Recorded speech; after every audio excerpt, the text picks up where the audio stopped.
Good morning. Good Wednesday morning to you out there. Once again, we're back on your screens, full of health, full of energy, and full of grace. So you join us for the news.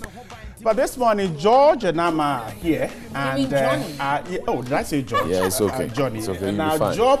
The fundamentals are right. It's welcome all of you. The fundamentals are right. Well, yeah, the fundamentals are right. Once everything is right, we can miss a few names. So that doesn't really matter. All right. Yesterday, good morning. I trust you're all fine at home this morning. It's Wednesday, midweek. For those of you who are Lotto lovers, I'm sure you are looking at your too short, too direct. Yeah. Until recently, I didn't know it has become a whole week thing. I was still thinking about the Saturday stuff. I didn't know that now Monday, Tuesday, Wednesday, Thursday, Friday, you can still stake Lotto. The NLA is looking for money. Very, very short. So it has to find ways to get people to stake Lotto. As long as it brings money to our coffers and we can put some to shore up the Does the money stay in the coffers? But really is, I mean, the lottery agency in itself making much, because I think people are moving from the traditional lotto that we all know to betting. And that seems to be the order of the day. Every young man, every corner seems to have some betting bar spot of some sort. And everyone seems to be pushing money into that. So I'm not sure how NLA in itself is still thriving. There's a gentleman who has sent me a WhatsApp message with like 8 numbers so far. 8 different numbers. And he always tells me that his number has been hacked and all of that. And he's giving you too short and you need to pay 300 Ghana cedis to be able to get the machine number. So why doesn't he pay that amount? I guess so. I keep asking him, you're a scammer. Then when I hit him so hard, he changes the number, brings a new number, and starts the conversation. He's not giving up easily. Again. So I'm sure he's gotten a lot of victims to do it. I told my friends at the NLA. But do you check if those numbers that he gives out? Well, you see, when he gives you the number the day before, then the next day he brings you a long list and then circles the number and says that number 1. So I told my friends at the NLA, and they told me, look, this is fake. This guy is fake. There are people, many people like that who go around duping people. And it's because the economy is tough. People can't make ends meet. And so they would want to do all manner of things to make ends meet. But I mean, you shouldn't want to do the wrong to make ends meet. At the end of the day, what I keep telling people or asking people to remember is that this place is just, a transit zone. We'll eternally have a place to go. And if you want to enjoy on earth and go to hell, that's your choice. But I really think we should think critically about it. This place is just a phase. Do you know there's enjoyment in heaven? Yes, there is enjoyment in heaven. I know for a fact. The kind we have here. More than what we have here. There's no crying. There's no burden. Like me thinking, Bright is going to worry me this morning. It doesn't happen. Or like if you drink, you get drunk. There's no burden. There's no sickness. I mean, I won't have any work to do. I'll just be there having fun. We'll all be having fun. No sickness, no poverty. So see, Bright is still trying to imagine things. It won't be like Adam and Eve. Stop thinking bad stuff already. You're a medical doctor. No. If there will be no sickness, no stress, how will you be working here? I'm not going to work. I'm going to enjoy. Yeah, I'm just going to live with my father, have fun. No. So there will be no broadcasting station where you can go and work. You can broadcast. I mean, when Jesus is teaching, you can go and teach Bright. But the guy who says there is no beer in heaven, and so it's all the beer here. So he is trying to get all the excitement here before he goes. It depends on what you define as excitement. You can't stop. Can you store beer in your body? My friend. Okay, guys, let's talk about the Adentan Highway.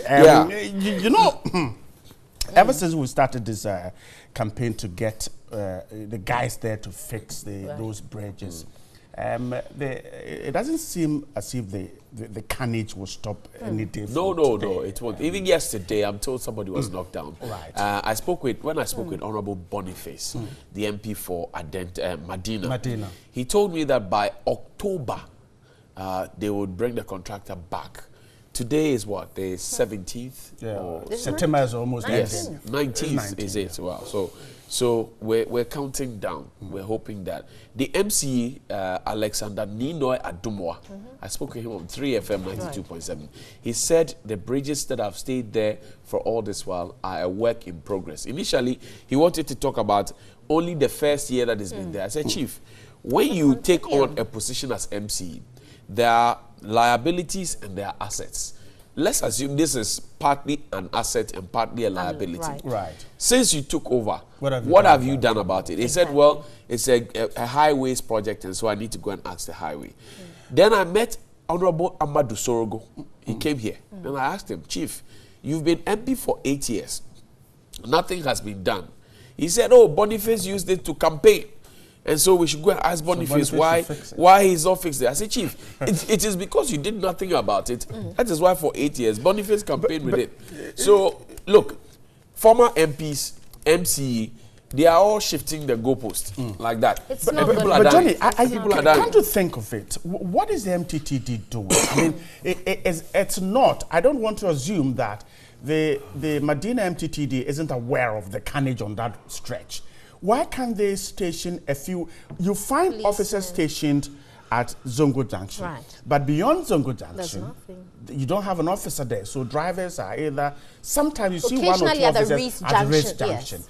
But after that, it's an empty space with drivers speeding to nowhere. So can't they find a way to put an officer there so that at least you control drivers and people who are crossing in the interim whilst perhaps we're looking for I support this idea, but if I know Ghana and I know how our big men work, as soon as the deaths stop, as soon as people are able to cross, they will forget it. Look, for 10 years, then what is left to be done of the bridges is that the bridge is not, we're not going to start constructing the bridge. The original structure of the bridge is there. And if you drive past that lane, you will see it. What is left is for stairs to connect the bridge and ramps. End of story. Okay, Johnny. 10 years. Okay, I think they've done well. These days when you're driving there, there are some guys who, drivers and commercial drivers and some vendors who virtually have taken almost 2 lanes. Yes. They have stopped them. Yes. Except that on weekends they are back. Yes. Okay. Yes. So the MTTD is suggesting that on weekends the laws do not work.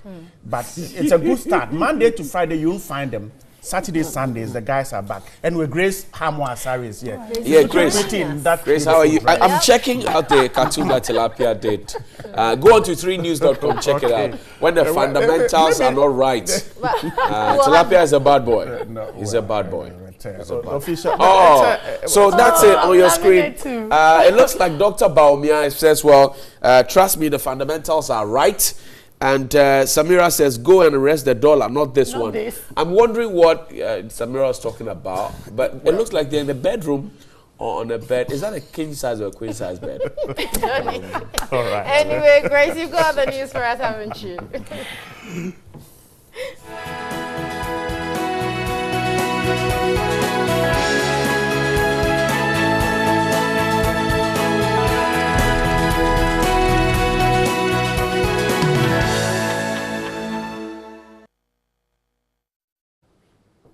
Good morning. Welcome to Morning News on Newday. My name is Grace Hamo. Sorry, let's take a look at the headlines. President Akufo-Addo says Ghana and Burkina Faso are working out strategies to deal with the perennial spilling of water from the Bagre Dam.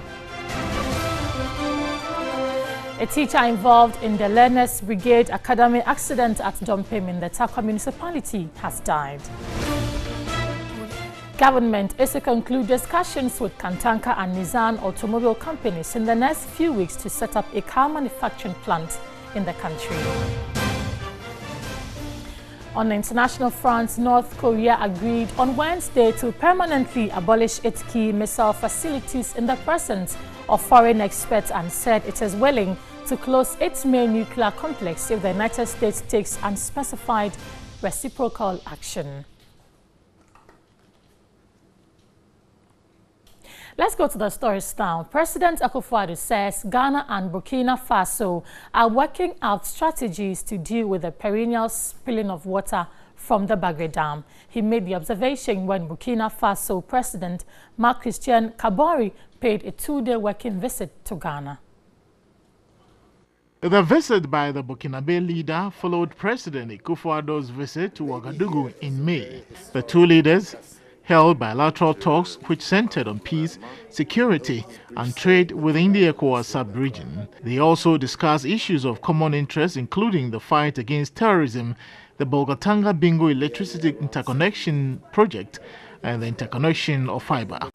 Energy and road transport also featured in the deliberations. The common issues that there are between us, looking at how to connect electricity from Ghana to Burkina Faso, how we deal with questions of transshipment of goods between our two countries, We deal with the Fulani herdsman issue, a lot of which originates from Burkina Faso. How we can improve the trading relations between Ghanaian and Burkina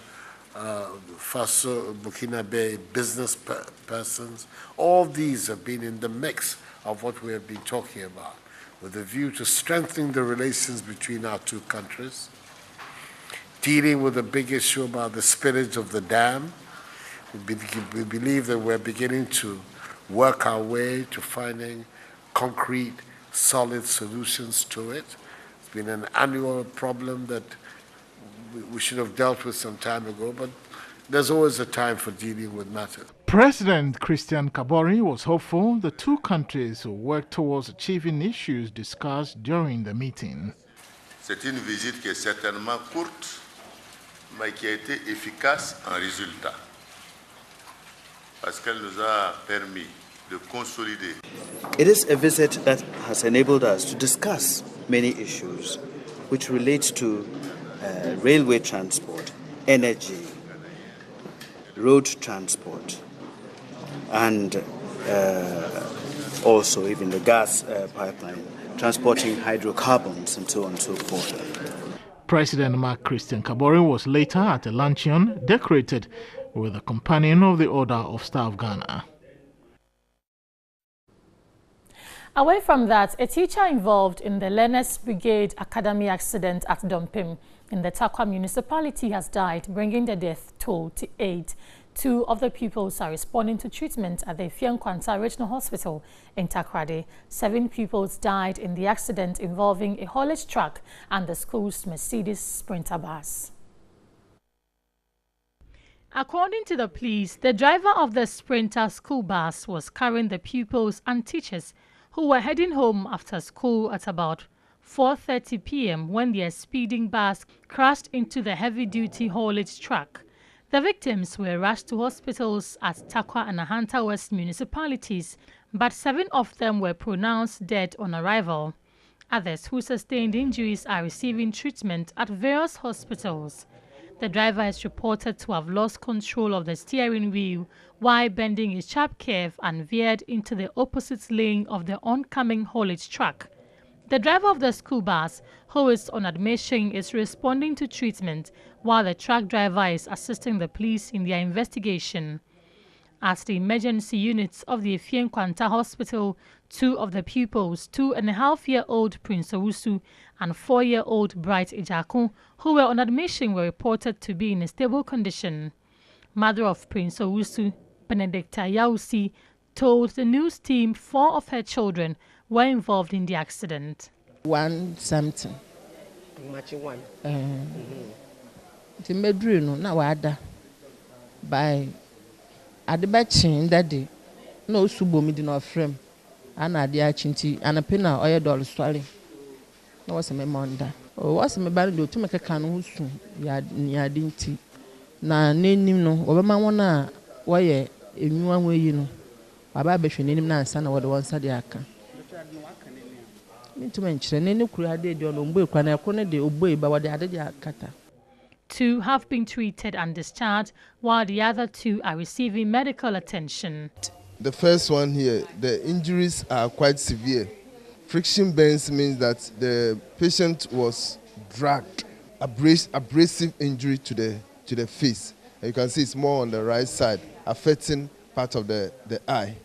And clearly the child had head injury, form of a semi-conscious, because he cries when you do anything. It's quite stable, and we believe that this child should do very well. When we've taken very good care of the brain injury, which is our priority now, this child is fine. The second one, who is a bit older, his situation is much more critical because he seemed to be deeply unconscious.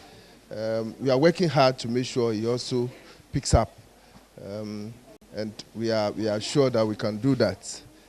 His injuries are more of the head injuries, because you can see the whole face is swollen, the head is swollen. So we can assure you that we are doing our best, and that we hope that these children will be fine. It is still unclear the number of people who were on board the school bus. Some transport unions in Accra want fares to be reviewed immediately as fuel prices go up. They contend the 10% June increase was inadequate. The motoring public woke up to a 2% fuel price increase from 4 cedis 94 pesos to 5 cedis 18 pesos for diesel and 4 cedis 90 pesos to 5 cedis 14 pesos for petrol. The transport unions say they feel cheated by the development. Very sad, case where fuel is increased and we are not allowed to increase our lorry fares. We pay income tax quarterly. We pay insurance yearly. We pay roadworthy half yearly. We buy tires, we buy lubricants. At the end of the day, what we have out of our business is a token. We normally go at a loss if we should maintain our fare to be the same. But if there should be increase in fuel prices, then at least there should be an increase in lorry fares. We are being supervised by our leaders. We don't have the authority to do that. They expressed disappointment transport fares will not be reviewed immediately despite the current price increase. They complained of having been shortchanged.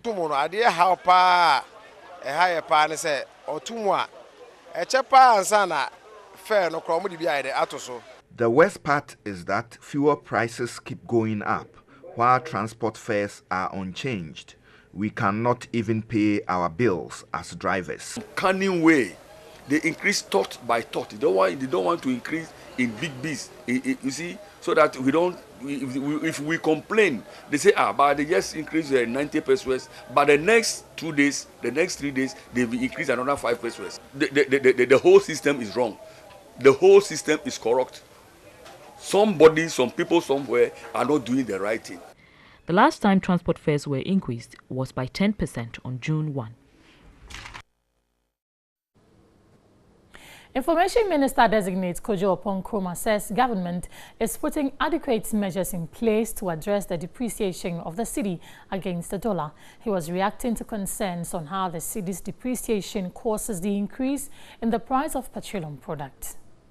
Government in the first place has done a lot to ensure that with the kind of global currency tumbles that are taking place because of the strengthening of the US dollar, the Ghana cedi will still be able to hold its own. And indeed, the Ghana cedi has consequently performed, very well as compared to other currencies. If you compare it to the peso of Argentina, to the lira of Turkey, to the rand of South Africa, to the rupee of India, in the face of the pressures from the US. And so government will continue with efforts to ensure that the pressure on the cedi is reduced. But government will also continue to encourage all actors to help us do the education and the explanation so that those who would have panicked and added extra pressure to what is already existent are dissuaded from doing so. There are many who think that we're getting comfortable with such comparisons of such countries, but when we refer to them and say the city is doing well, then it's more of tickling ourselves and laughing at the same time. I think what we are saying is that ordinarily we would prefer that, having corrected the fundamentals, the currency will be performing like it did last year. Unfortunately, beyond what we have done, there has been a major incident on the global capital markets. And we draw attention to the fact that that particular incident, and if you compare the rates that are happening to other currencies, it shows you the extent of the problem. And it shows you how well we have held on in spite of the extent of the problem. It's not a comparison to dwarf economies. Government is to conclude discussions with Kantanka and Nissan automobile companies in the next few weeks to set up a car manufacturing plant in the country. The automobile manufacturing company, if set up, is expected to create more jobs to absorb the teeming unemployed youth in the country. Vice President Dr. Mahmoud Balmia said this at the 2018 Ghana Industrial Summit, an exhibition by the Association of Ghana Industries in Accra. Dr. Mahmoud Balmia recalled the agreement with the German government to set up the VW company in Ghana. He noted ongoing discussions with some private automobile companies. Because people have heard that, you are going to be establishing car assembly plants and manufacturing plants, and they're like, okay, with this aluminium, we can make car rims and all of the other parts, for example, right here in Ghana.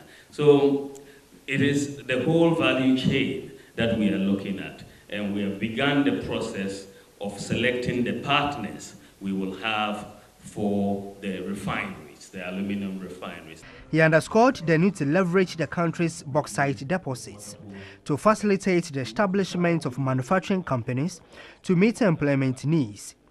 The Vice President also spoke about efforts to revamp the textiles and garment industry. We are going to be recruiting 100,000 graduates under the Nation Builders Corps. And the 100,000 graduates, they will have some uniforms. And we are making sure that those uniforms are produced in Ghana, and ATL is producing those uniforms. And once the uniforms are produced, as you know, each constituency is going to provide about 350 graduates for the Nation Builders Corps. We are also insisting that the local tailors in each of these constituencies are the ones that are going to sew the uniforms. Minister of Trade and Industry Alan Kwadwo Kyerematen gave a hint on a new legislation to protect local textile manufacturing industries. Very soon, no department or agency of government can introduce any regulation without a priori assessing the potential impact of that regulation on the business community. Because as government, yes, we cannot introduce however well-intentioned they are, we cannot introduce regulations before we react to the concerns of the private sector. President of the Association of Ghana Industries, AGI, Dr. Yawedu, called for clear-cut policies for one district, one factory program. One district, one factory will not succeed without the raw materials to feed these factories. How is this linked to these strategic activities of Ministry of Food and Agriculture? Where is the national strategy for creating market for the products that will be made from these factories under the one district, one factory? The 3-day summit is on the theme International Partnerships for Value-Added Industrial and Local Content Development. Let's go on the international front, where North Korea agreed on Wednesday to permanently abolish its key missile facilities in the presence of foreign experts, and said it is willing to close its main nuclear complex if the United States takes unspecified reciprocal action. Speaking at a joint news conference in Pyongyang, South Korean President Moon Jae-in and North Korean leader Kim Jong-un said they agreed to turn the Korean peninsula into a land of peace without nuclear weapons and nuclear threats, and take prompt steps towards the goal. The third summit this year between the leaders of the two Koreas was aimed at improving ties between the hostile neighbors and rekindling stalled negotiations on the North nuclear program between Pyongyang and Washington. Kim pledged to work towards a complete denuclearization of the Korean peninsula during his two meetings with Moon earlier this year and his historic encounter with U.S. President Donald Trump in June.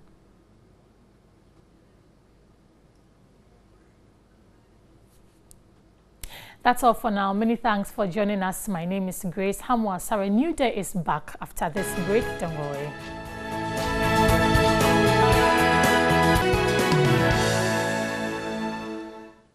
Well. We have Gobe Fest coming up, and it's a program organized on the 21st of September every year. But I've got two young gentlemen in studio to help us understand what Gobe Fest and why we should come. I've got Fred Kluche, he is Gobe Fest Planning Committee Chairman, and also David Nana Ameyao, also the Gobe Fest Publicity Chairman. Good morning, gentlemen. Good morning. So tell us how you came about with Gobe Fest and what does it really signify? Yeah. We started Gobe Fest by eating the gari and beans, and we saw the importance of it, and we knew that how we can use this opportunity to put people together, bring people from different places, and also evangelize. We pray, we eat with them to make them know that when we come to Christianity, there is no difference in it. Yeah. Right. So where is Gobe Fest taking place, and why should we be there? Okay, Gobe Fest is taking place at Satellite Methodist, Satellite Methodist Church, located at Satellite Kutusi. And this year, the reason why people should patronize it is because we are stressing on the fact that tramadol, we are talking about, our theme for this year's Gobe Fest is Rescue the Perishing, a task to fight substance abuse. Right. So this year we are talking about tramadol, and we're going to touch on why people should avoid the use of tramadol, and also those already in it, we are going to find solution to solve this problem. Okay, very well. So yes, there is a menace. We're all trying hard to fight, tramadol. But how easy is it to find people in the church who also abuse tramadol? I'm sure you've come across some people and you've had some interactions, and that's why you've chosen this particular topic. So how easy would it be? Because I feel people will think, well, if I'm taking tramadol, maybe the church as we know it will not be accepting of me. So why should I even come? Oh, it's very important that you should come. We have friends and also people around the communities who are engaged in that substance abuse, and we want them to come because it's very important. As a Christian, you don't have to take that tramadol, and we are going to tell them the effect, and they are going to be educated, and it's going to be a whole lot of things. Okay. Yeah, so how many years has Gobe Fest been running? Gobe Fest started 3 years ago, so we are in our 3rd year. Right. So this year, we believe that this is the year that Gobe Fest has gone viral, and the publicity has been massive. So we hope that the attendance also will be very encouraging. Okay, but he said in the beginning that Gobe Fest, the name came about because you used to eat the local gari and beans. Do you still do that? Yes, we still do it. We still eat it because it's very nutritious, and we will do that. We also promote the local foods in this country. That is all we have. Right. And we still do that. We still eat it. So on that day when I come, I'm assured I'll get to eat. Oh yes, probably you eat gobe and varieties of food, but the gobe is the face of the program. Yes. Very well. Yes. So how would someone locate Satellite or your church?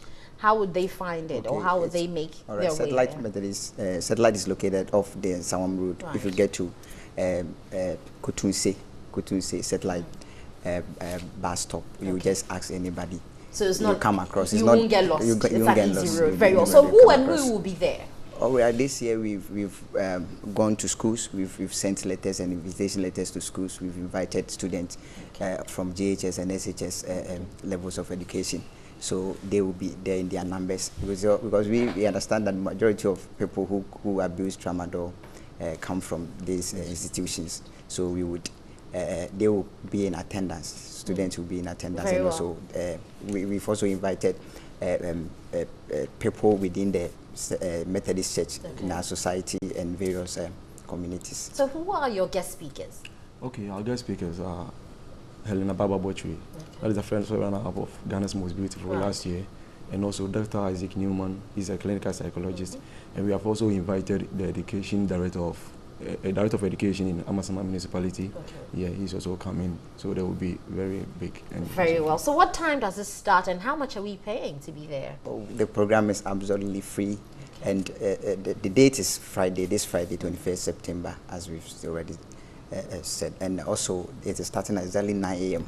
9 a.m. That is the time the program is commencing. Very well. Yeah. Friday is a holiday, so I'm sure all of us will be making our way to Satellite Methodist Church off the Insawam Road at Kuntunse Satellite. I hear it's not difficult to find, so make sure you go there and join in Gobe Fest. And make sure you taste that gari and beans and give us feedback whether you liked it or not, so that we can tell them to improve it or make it better next year. But I certainly want to say thank you to Fred Kluche, Gobe Fest Planning Committee Chairman, and also David Nana Ameyao. He's also the Gobe Fest Publicity Chairman. Let's all go join them, support them, and promote made in Ghana foods. We'll take a break. We'll be back with more here on Newday. Stay with us.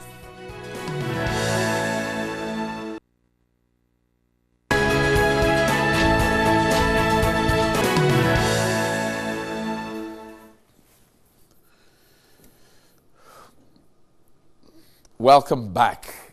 The Daily Graphic. No agreement on digital TV platform with StarTimes. George Anda says so. Obrimpong commends government for free SHS, and that's the Jamestown English Alata Manche. Bagri Dam spillage, Ghana, Burkina Faso discuss solutions, and the two presidents, President Kabore and President Akufo-Addo. The Ghanaian Times, fuel price hikes, government must intervene, GPRTU. 2018 Ghana Garden Flower Show opens this Thursday, that's tomorrow. And Obrempong Weche Kojo II outlines development projects for English Alata. And Ghana, Burkina Faso meet over Bagri Dam spillage. A daily guide. Burkina President visits Nana over Bagri Dam spillage. And council also the photograph of the 2018 National Science and Maths Quiz winners. They went to present their trophy to the president. Iwada could break silence over 40 million bust cash. And Jamestown Manche hails double truck. And 7 school kids killed in gory crash. Told some of the students are still fighting, pupils are still fighting for their lives. The Finder newspaper, economy in right hands. Dr. Baumia reflects on the SPA grade. Finance Minister says investors are upbeat. 7 pupils perished in fatal accident at Dompim. Ghana, Burkina pledge to strengthen the trade ties. And Jamestown Chief outlines multiple developmental projects. Kokroko Charities are told have donated some incubators as well to save lives. The Independent newspaper, times are hard, stop comparisons and fix it. Professor Jampo to government. Outrage over latest hike in fuel prices. Today newspaper, Ayariga warns government over Chinese loans. Spare parts dealers spit fire at Akufo-Addo. University of Ghana Don slams Baumia for playing politics with CD depreciation. And late Jamestown Manche to be buried as new chief pledges massive development. And Oblempong Kojo Ababio were told we're buried. We'll give you all the details later. But let's hit the streets now and rant, because you do know that the Adenta road is being held to residents and motorists who ply that route and stay around there. Let's hit the route now and find out some more.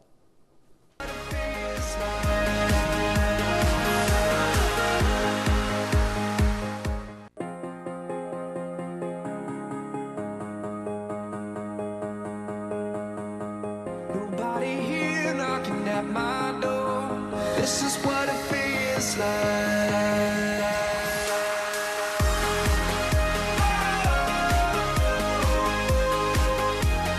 This is what it feels like.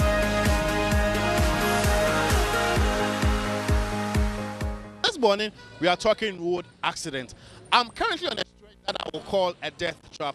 That is the Adenta Madina Highway. And this very stretch has taken lives of over 200 people. And so it's very worrying. And so I'm here to talk to the residents, talk to the people that matter, and tell us what really the situation is on the ground and what they want government to do. Now where the crime I don't know. I'm proud. Well, example no new. Where boy crime I don't know. Me see abua bibi. Bibi akanwo. I don't know see ano. In charge of carbon. Me nada. But then the junction here, me see send a medical card. Me, Paduka, my name is Dave Junction. Usha, some of the street lights in our form. Boss, ask them to hear 190 sprinter. Now me kwa Bobitu, pure water, 2 ladies be. Omujina ha, can't for pavement in the bomb. Oh, I'm telling Paul we a shibaku manu collapse. And the Paul look another for me. And the result there, Nepa Evu, but Untimenkan. Especially traffic light, no drivers, no move traffic light. In Timona, you can't police. Now I know support traffic light. Because Sena cars any motor accident this one. A day young shall create Mr. more than bear tray. Oh, I say. Best is so far 200 lives. 200 crababo. One more who be. So what's your what is and tell me one moment drivers more no drivers in move traffic light. Yeah, drivers in but you go higher na bufu. Timubaya who be ammonia. Dear, me drivers no cano, a woman pa. Yes, street light no from Shashi to Adenta barrier no and Yajuma. Light to make call off to say 3 months na obi ama ho be ye ho adwuma hwi sisia no de esi wa ha sisia no se okọ adenta inu enya adwuma out no na ye adwuma ogo John sisia no obe hu se de era ekọ agbogba sai ho no enso adenta de no na eso onu su kan ho say yes, security ya adwuma na every day and every 3 days omu check my aka say no NC and food bridge no so ache it is a be ya that meter e wash as he honum no omu ye bi be my wo adenta ha aka onu so be boy say cement no na short so aye de yenim but say o ye chi honum no ana yenim honum no life po no da ho e yampa de me driver no kan no speeder full load sanya nyame akaku ya wa bibia obeye ebue no wo asisi ano ono na da ho no omu check mai aburu 500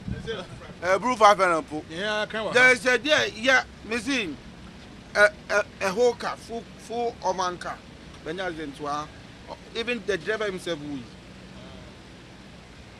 aburu 500 po missing Grace Junction entiment na more than 3 days without accidents. NC. Serious. NC.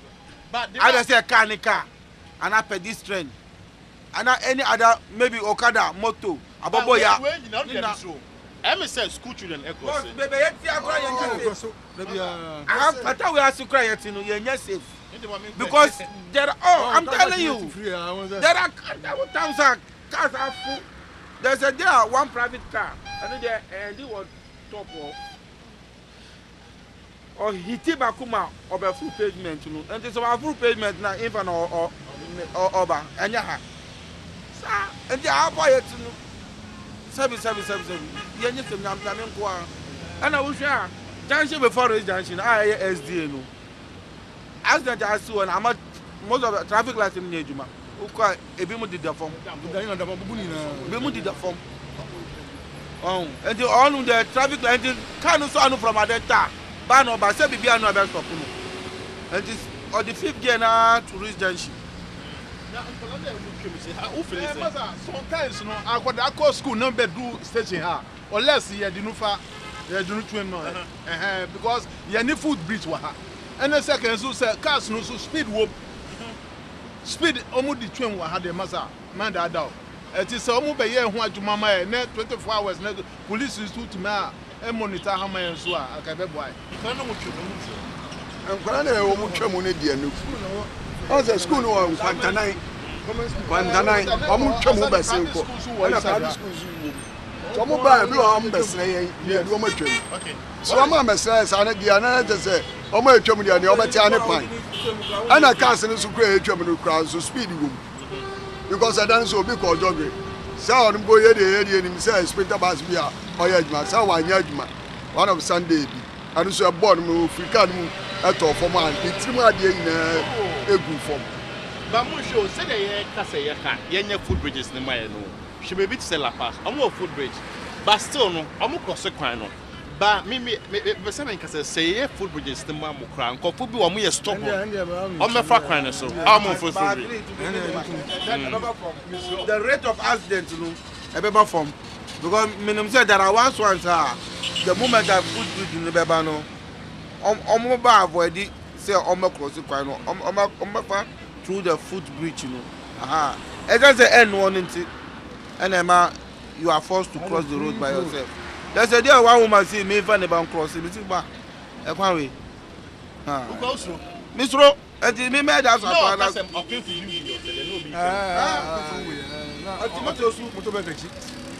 December. I'm telling you,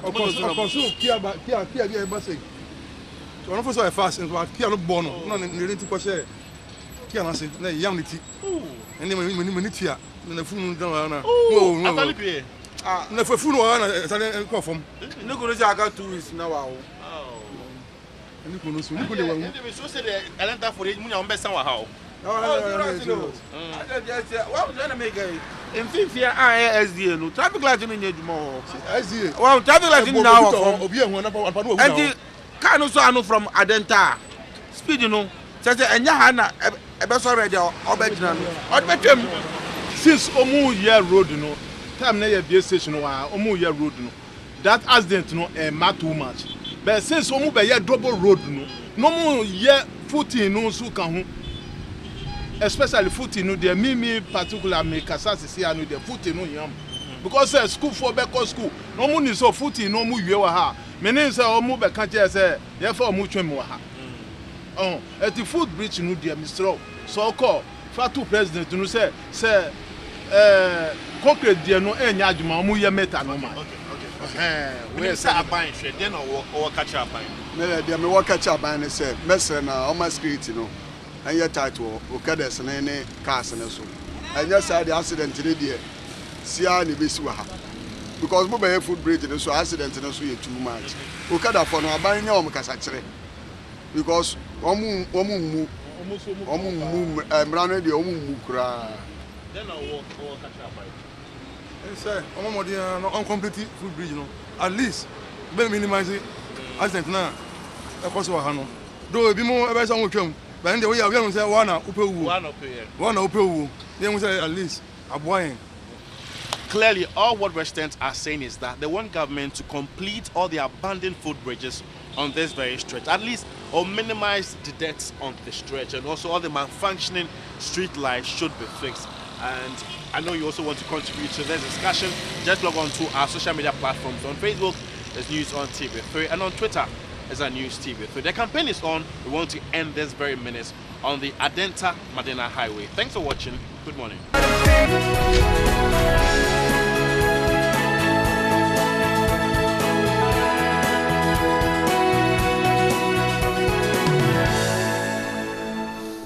All right, welcome back. The newspapers are ready. The guide, daily guide, daily graphic, the Finder, the Ghanaian Times, BNFT, the Herald, all of them with very exciting stories. The fuel price story is captured by the Times. Economy in right hands. That's the Vice President reflecting on the S&P credit upgrade. The Takwa story, 7 kids killed. Daily Guide has the story too. The Barry Dam issue, the president of Burkina Faso in Ghana, and the two presidents, that of Ghana and Burkina Faso, talking about how to deal with the Barry Dam, and the cocoa syndicated loan is captured by the Herald to rescue the city. My guest this morning, now the regional secretary of the NDC Greater Accra, former MP for Ablekuma Central, Honorable Theophilus Setecha is here. Good morning. Hope you are doing great. I have in the studio a birthday boy this morning. Eric Chum's birthday is today. He's excited, smiling. He is 41 years old. Oh, happy birthday! I'm 29. Great. I hope you're doing fine. I'm doing fantastic. He's our younger brother. He's our younger brother. I'm 63, ready to hit the cemetery. And I'm told today is Honorable Patrick Brahman's birthday too. Yes. The two of you share birthday. We do. All right, birthday to you out there too. I know you're watching. All right. And let's start the conversation this morning. Certainly the economy has a lot of issues to deal with. The Vice President this morning is saying that the economy is in good hands.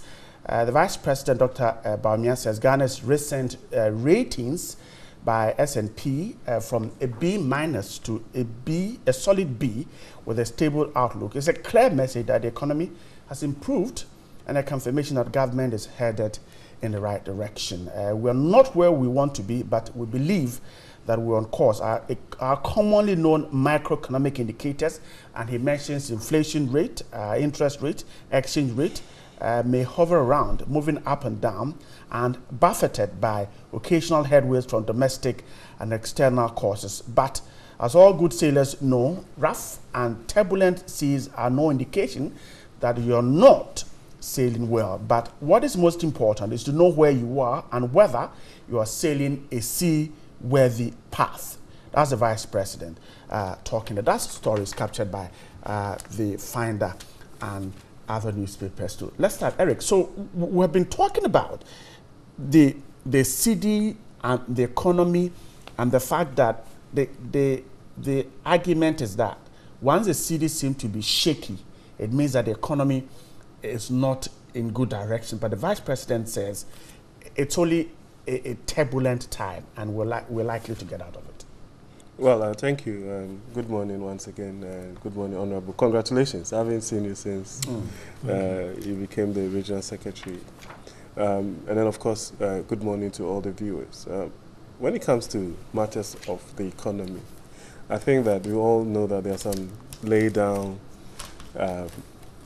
indicators or that can be used to ascertain if an economy is doing well or not. And for me, I think that we have to get to that point where we accept if we want to go by those macroeconomic and even microeconomic indicators or not. But if you look at the statistics and you look at how this government has performed over the last 20 months or so, it points to an economy that is on the right trajectory.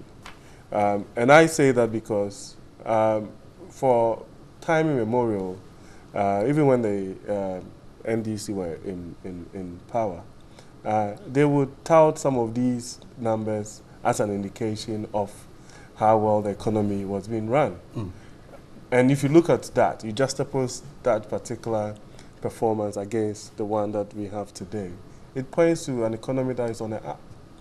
I was watching a video while I was coming on one of these WhatsApp platforms, and it had somewhere in the early 80s of President Rawlings, who was head of state at the time, leading a group of people to plant corn. And if you look at the video and you look at where we are today, I mean, I believe strongly that we've come such a long way, regardless of who has been in power. I think that sometimes we play a lot of politics with these things, but I think that we should be proud of ourselves as a people that we've come quite a long way.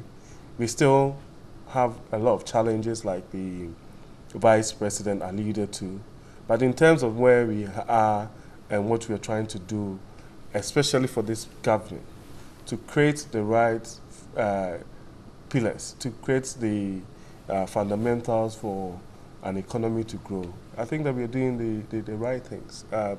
People would always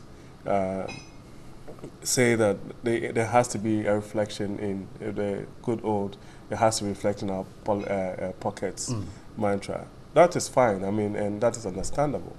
But then there are also a plethora of things that has happened under this government that points to a government that is committed to one, dealing with the perennial structural problems with the economy and making sure that we put the economy on the right trajectory. The principle of having a one district, one factory to support the industrialization agenda is key. That can never be contested. Supporting agriculture, using the plentiful food and jobs cannot be contested. I mean, maybe people can have some issues with the execution and implementation. These are conversations that we can have over the period. But I feel that we are doing all of these things to make sure that we do not suffer too much when it comes to the exigencies of what happens on the global financial stage. So, for instance, we are talking about the dollar. It's been a topical issue. And I think that really Ghanaians, or even the ordinary Ghanaians, are right to complain. And for us as a government, we are here to find solutions to the problems of the people.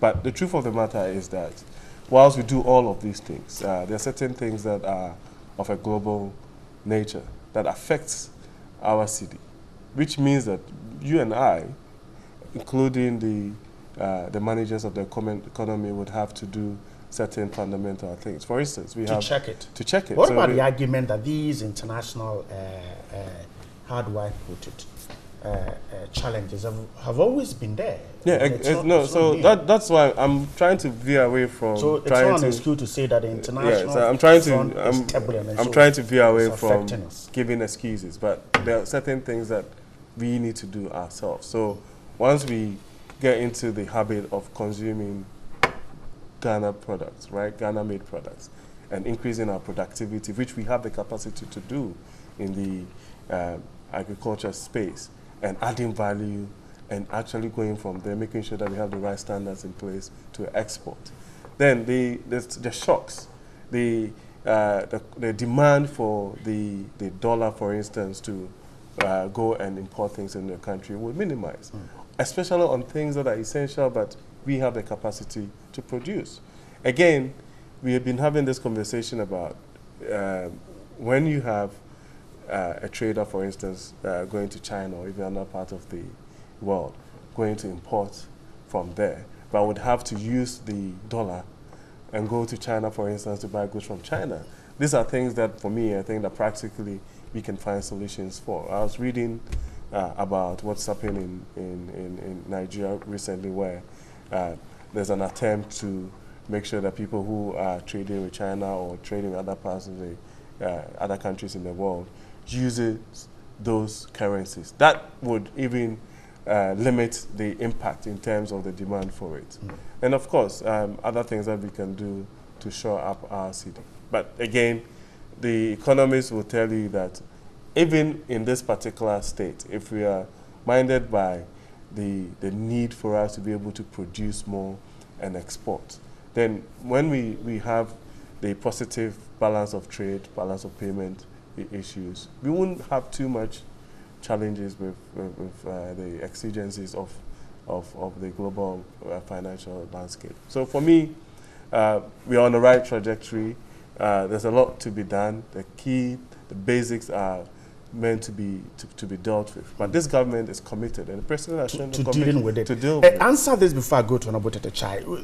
People have argued that, for instance, the vice president should stop comparing the indicators to that of the NDC. Professor Jempo this morning on the Independent newspaper says that stop the comparison and fix the problem. The argument is that this is a government that we voted out. So why do you want to compare what they did with what you're doing and say that you are the best? Do you agree? I totally disagree. But again, Professor Jempo is entitled to his opinion. I think that... You do not think that we voted the NDC, so if you compare what you're doing to what they did... I think that in the context of making comparisons, it has to be put into some kind of perspective. We make comparisons based on indicators. So, for instance, it's no secret that our GDP growth rate is better than the NDC did in the last 3 or 4 years of their tenure. The interest rate has come down. Inflation has hit a single digit in the last 6 or 7 months running or so, if I'm correct.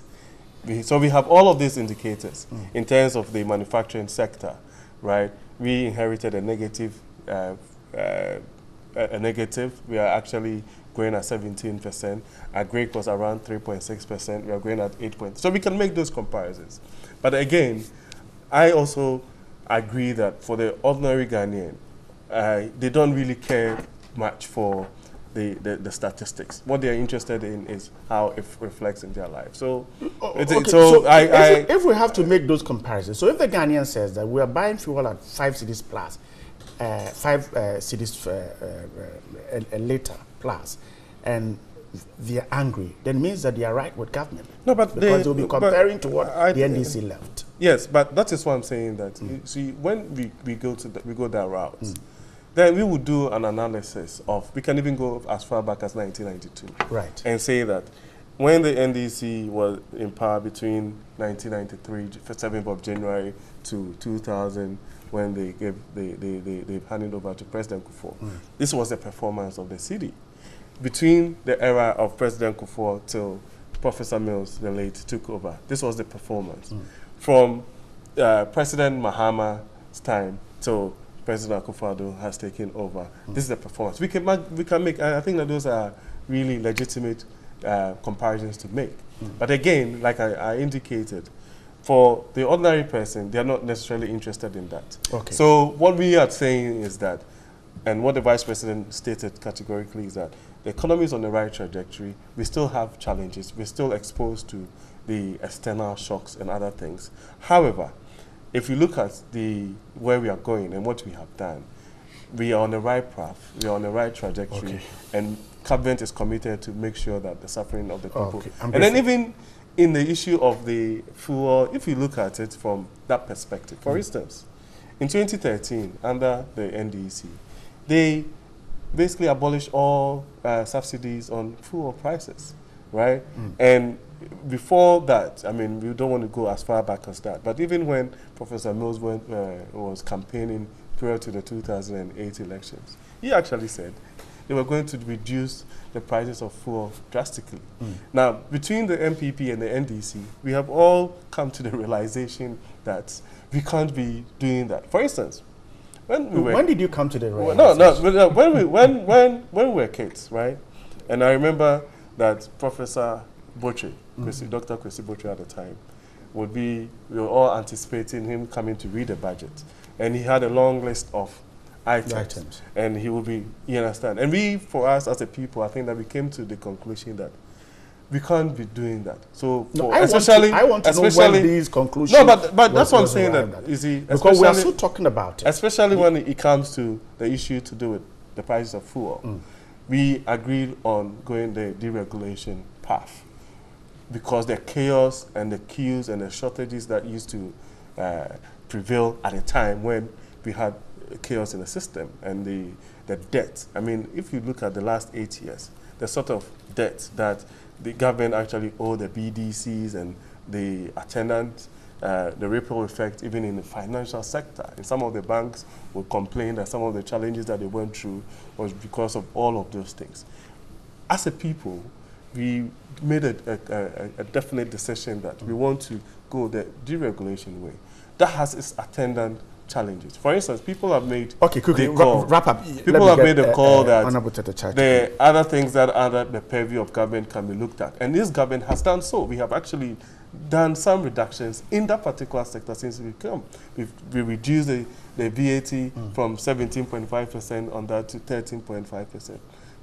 We took the 1% excise duty off at the point, right? So when it comes to the spare parts dealers and other things. So people would always complain. There's, of course, high expectations of this government to deliver. And the government is committed to do so. Okay. But by and large, the economy is on the right trajectory. Okay.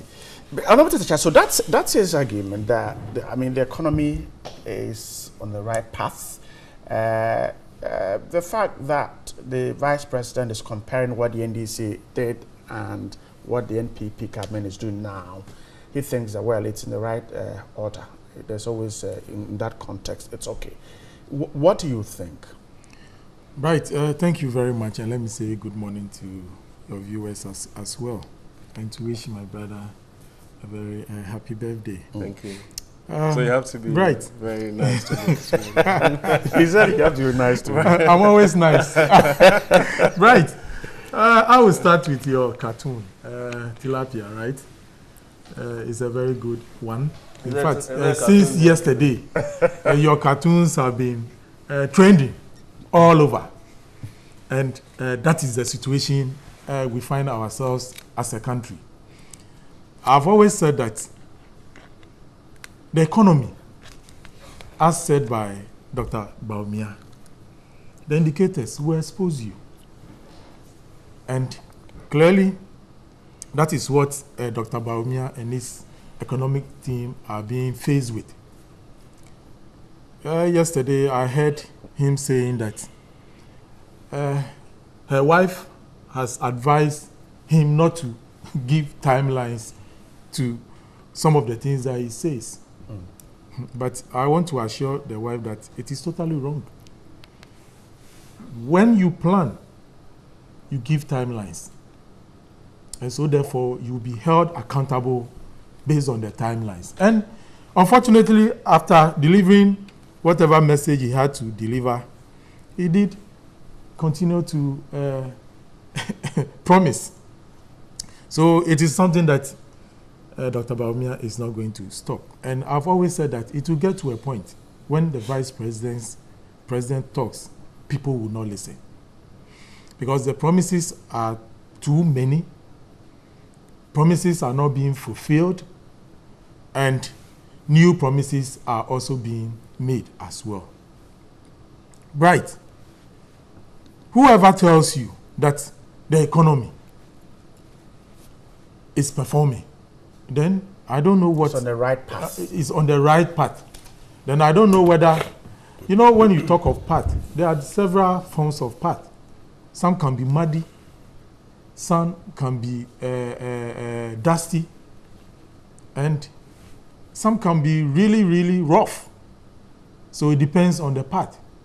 But you and I, or the Ghanaians today, can attest to the fact that the economy is not right. And that is why your cartoon, the wife of Baumia, is saying, go and arrest the dollar, not this. No, but how do you assume that? It's there, can't you? No, but that is a cartoon. So it's I mean, I'm even scandalized. Oh, because but the moment you see the cartoon.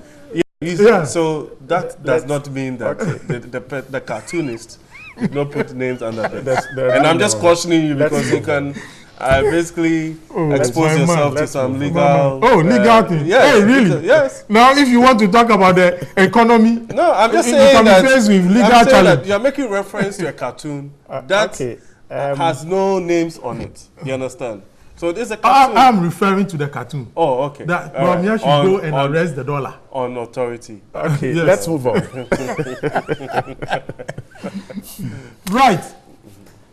When you say the economy is performing right, then that economy is creating jobs.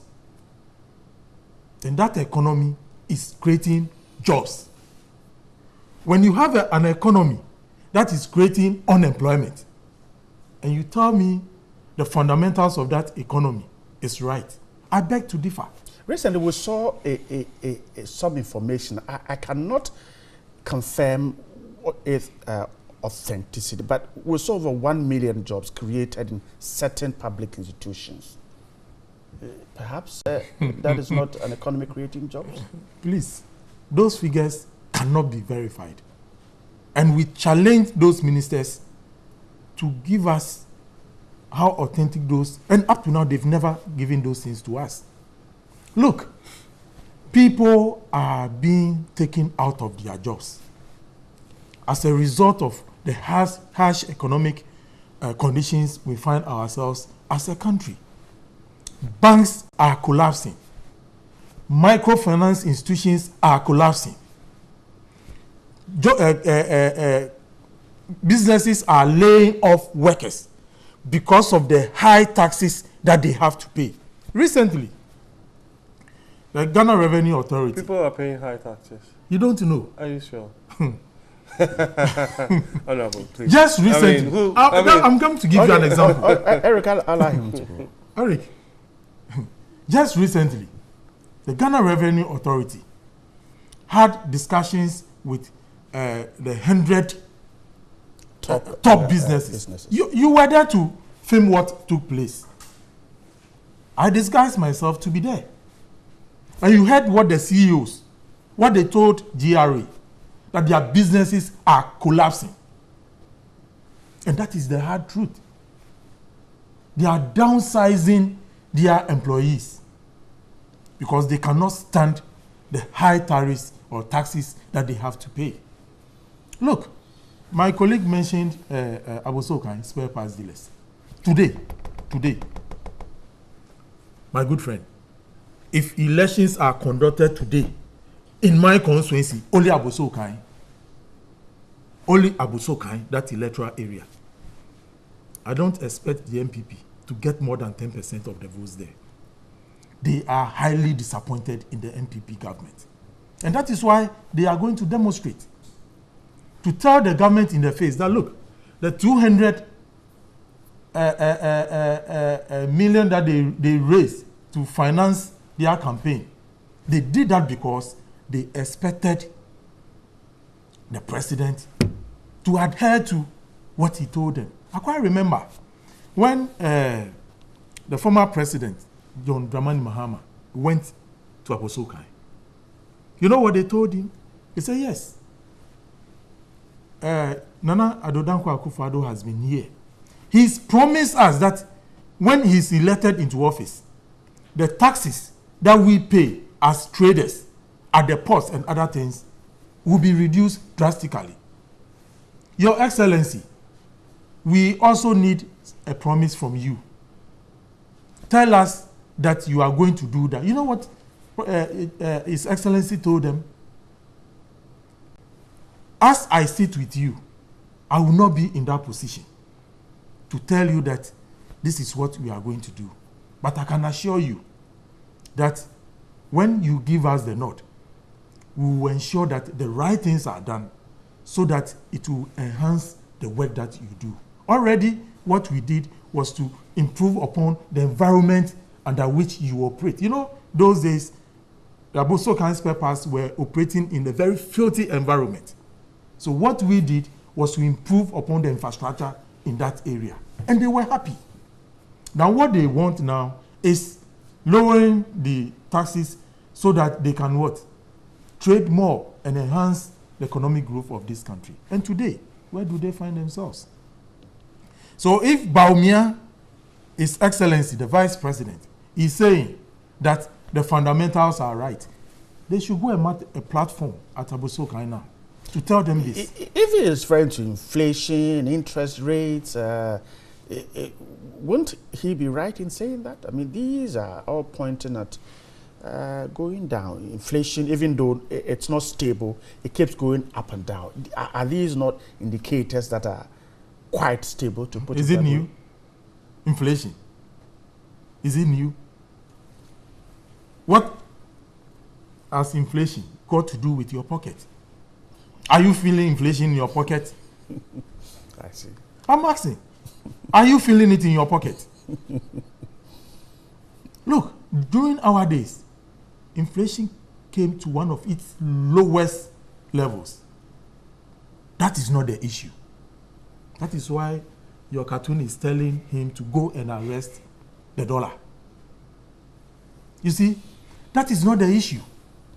Are citizens of this country feeling that low levels of inflation in their pockets? No. And it is a big no. You see, what even annoys citizens of this country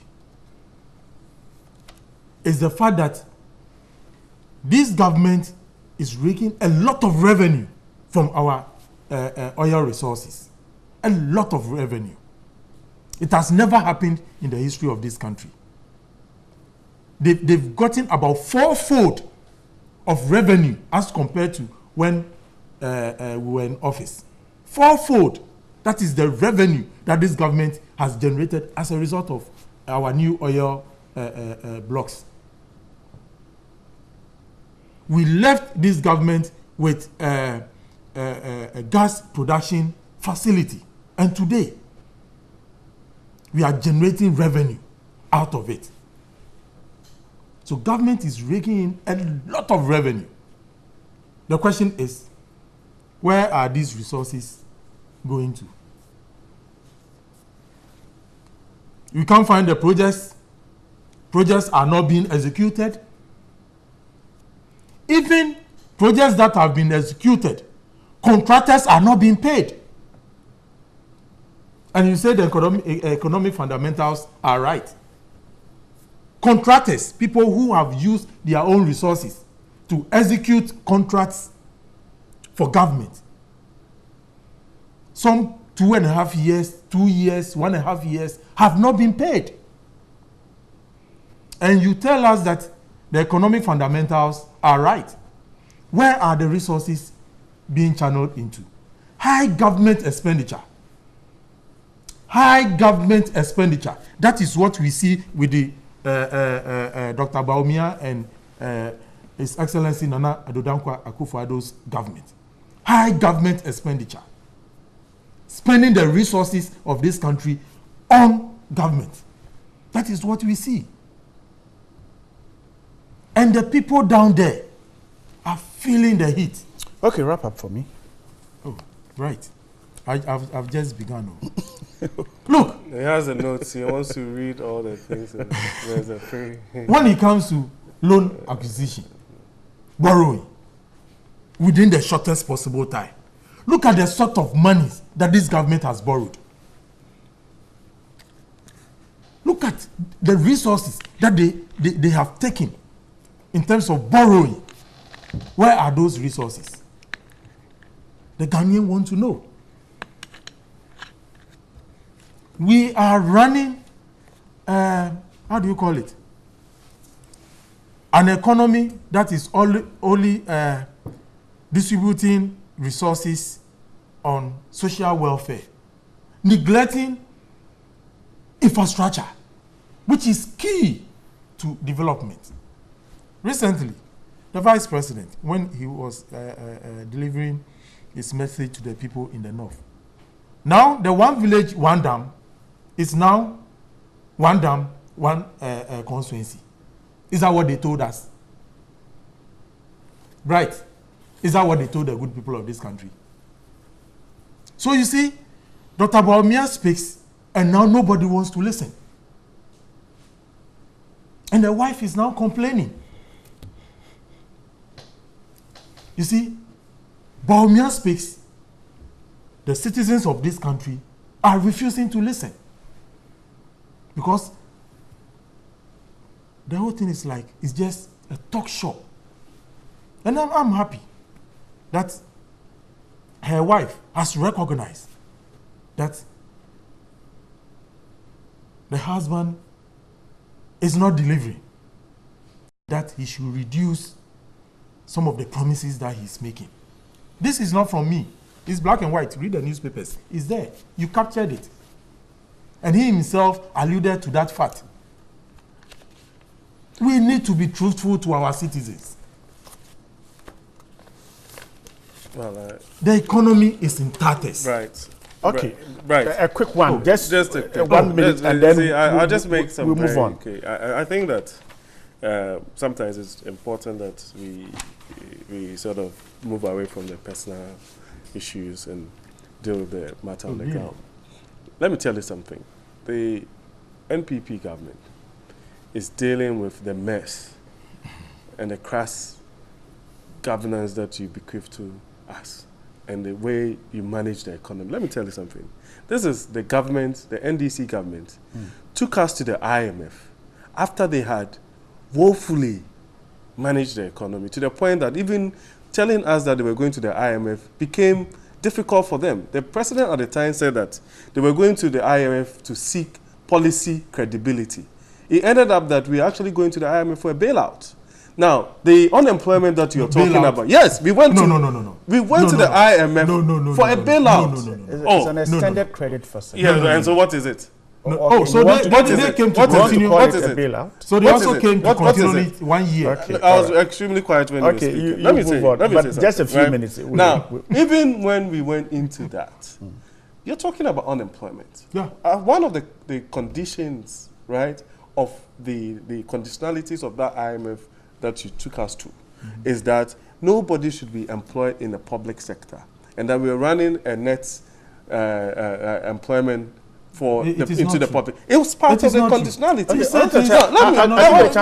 me give a chance. We don't have a lot of time this morning. Right. So you see, you have to. I want to be a bit charitable this way. You have to be ashamed of the sort of commentary that you're doing right now, especially on the backdrop of all of these things that we are facing was coming from. Look, you're talking about indicators here, and the fact that the reason that is why Mr. Jempo, for instance, is saying that. But that is why nobody. We are not. We are. Listen, President Akufo-Addo is focused on the job. He has a conviction and is committed to turning this thing around. And I'm saying to him, should we still continue? No, but I am saying that he sat here and he was talking about jobs. We're in this country where Honorable Ablako at the time went to Parliament to say that the NDC had created 1.6 million jobs. And the employment minister at the time said he wasn't aware. You understand? Okay, so the point is what? No, so you see, I am telling him that we inherited a government that had been messed up by you to start with.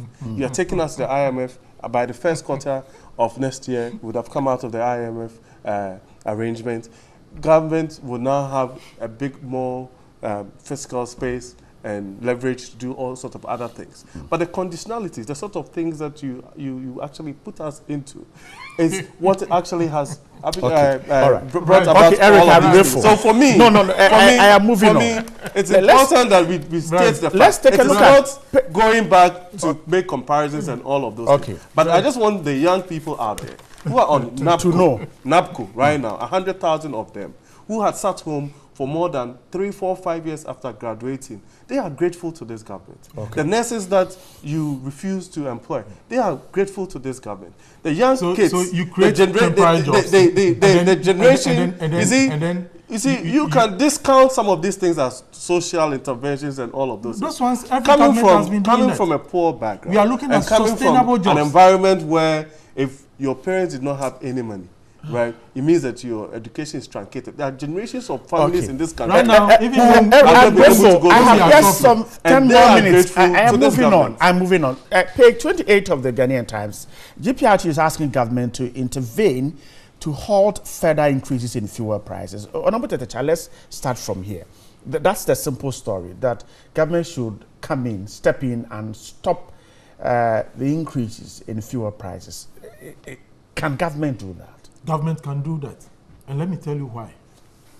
First of all, this is the period in the history of this country that government is getting a lot of revenue from petroleum or crude oil exports.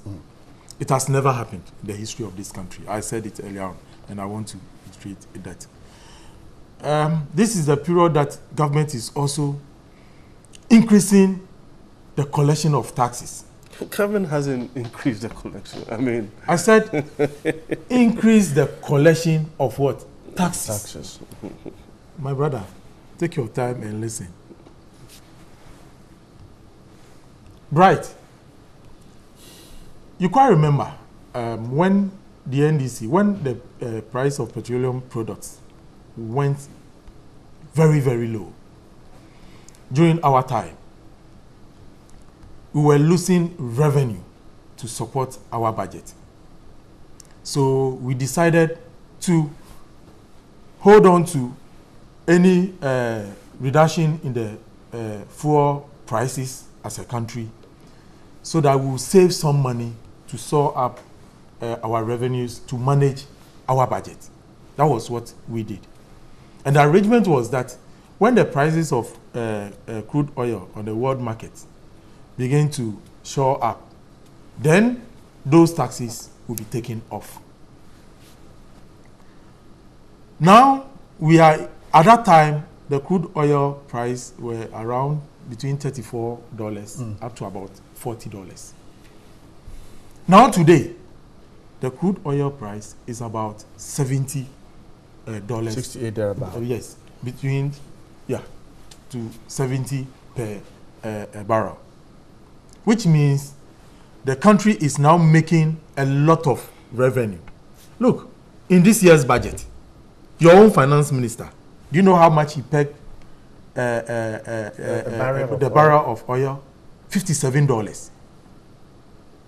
That was what was used in what? Executing the budget. He used that as a basis to generate revenue to execute this year's budget. Okay? From 57, today it's about 70. It tells you that government is making a lot of money. And today, we, the commuters, truck drivers, taxi drivers are bearing the what? The brunt. So are you saying government cannot do anything? Those levies that were put on the pricing of the fuel, which was as a result of the lowering of the crude oil price on the market, take it off. Take it off. Because that was the essence. That when the prices go up, those things should be taken off. And you chastise the NDC at that time. And today you are in government for 2 years, getting to 2 years now. And you pretend as if you've forgotten what you did. That is why the truck drivers are always reminding them. And right, I was really shocked and surprised when it comes to issues of fuel pricing. I bet you, don't go to any lorry station and then argue with them on those issues. They will tell you everything that goes into the pricing. And they can recount vividly what the NPP told them and what they are saying today. Look, the effect of these price hikes, the drivers are complaining that they want their fares to be increased. It's a genuine complaint because they can't be working for filling stations. They can't be working for government. They also have children that they need to take care of. Okay? Aside that, the overall effect is the cost of transporting goods and services. That is what this government is not looking at. Because look, if you deliberately prevent the transport unions from increasing their fares, do you know how they pass on the cost? To the evacuation of goods and services. And traders are going to bear the brunt. That is what is going to happen. So it is affecting people directly in their pockets. You will go to the market. Your wife will go to the market. The resources that you leave for those things to be bought, when the food is put on your table, right, don't complain. When I'm giving one instead of two balls. Yes, don't complain. Because that is the situation we find ourselves as a country. And these are the realities. I believe the president is watching us this morning. Mr. President, Nkoye. Eric, should government go ahead and do this? I mean, the Institute for Energy Security says that government should strike out this one of the taxes and that it will bring the prices down. Well, is government ready to listen? Government has already cut taxes on the petroleum sector.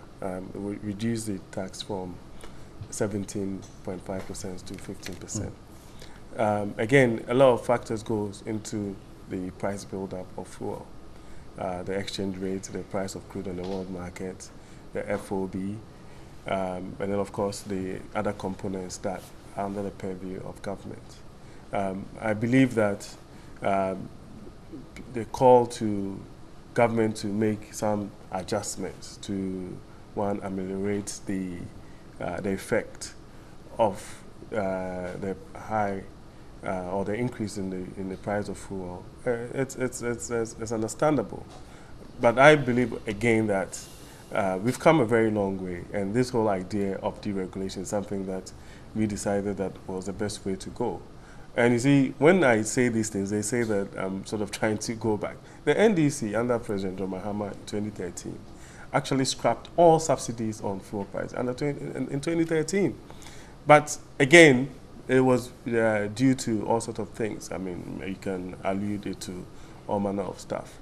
Government, in the next few days, would actually create a platform and discuss the way forward in terms of how we'll be able to address the issues to do with fuel prices. I also look at it from a perspective that now that we are a net exporter of crude to start with, I think it's been a long time coming in terms of what do we want to do with toll, and the next logical thing to do is basically to make sure that we also refine our crude. You know, so over the period, I'm not too sure, I'm not privy to exactly what has transpired at all in terms of the capacity to be able to do so, or if that becomes something that becomes untenable, then let's find other solutions, which is a more long-term strategic view, in my perspective, to look at it so that we are not necessarily exposed. And I think that the experts will tell you that we are even in to have more crude to start with in other parts. So that should be something that we look at in earnest, so that we can be able to benefit from, one, the crude that we have here, and the fact that we have crude, we export it, and then we buy finished products. As far as I'm concerned, it's something that needs to be stemmed in the bud now, so that we are not exposed to some of these things, and I think that also would help. So I would urge a bit of restraint. Government is concerned about the effect of high fuel prices, or the attendant effect on that, and that, like I said, a platform will be created very soon for us to have a discussion on how we'll be able to avert the situation and find lasting solutions to this thing. I'm grateful. We have to wrap up the conversation this morning. I'm grateful, gentlemen. And Eric Chum is a member of the NPP's team, and Honorable Chiropractor Chai is a former MP, now the Regional Secretary, Greater Accra of the NPC. Once again, I'm grateful for your time. And happy birthday, Eric, once again. Thank you. Stay here. We'll have sports right after this.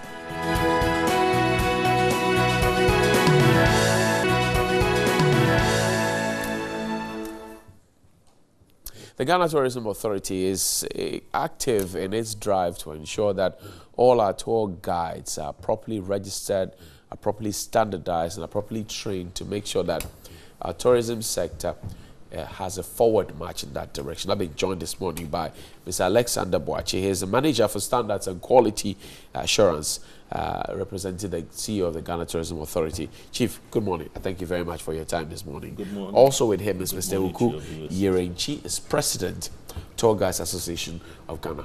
Chief, good morning. Pleased to see you again. Pleased to see you too. Everything okay? Fine, great. fine. So this registration, licensing, and training program of tour guides, why is it necessary? Thank you, Johnny, and then good morning to your cherished viewers. This whole exercise has become necessary because we realize that in the tourism sector, the tour guide plays an important role. Right. The reason is that when visitors come into the country, the tour guide's role is more like an ambassadorial role. Absolutely. And what the tour guide does is the tour guide does interpretation and makes a destination meaningful for visitors.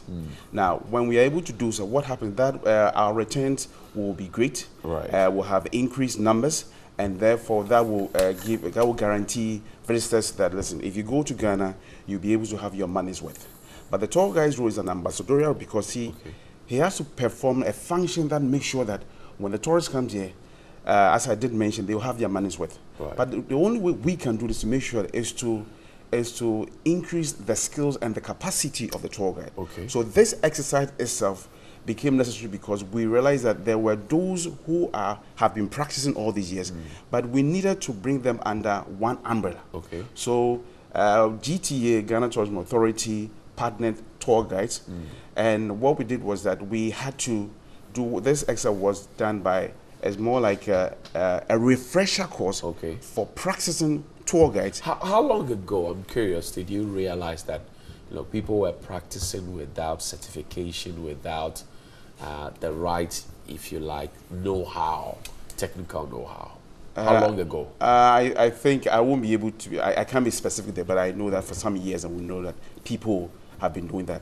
But because we are a professional registered association, we got to know that our people, of course, when they perform, exit. But then there were those two who performed and didn't do well. So therefore, when the results such that it is the Tour Guide Association of Ghana, but we needed to make sure we distinct ourselves from those charlatans, so to speak. Mr. Wachi, thank you, Mr. Yeshi. Mr. Wachi, you're in charge of quality assurance and control and standards and everything. The stories that some of these tour guides tell you when you take a tour to some of these tourist sites are varied. Look, you can go to Cape Coast Castle in the morning. The man you see, and you come back at, say, 11 o'clock or 12 o'clock. If you see a different person, the story will have changes. The oral tradition is not standardized. Why is it so? Yes, thank you very much, and thank you for having me. Yes, before I respond to that, let me also add to what my colleague said.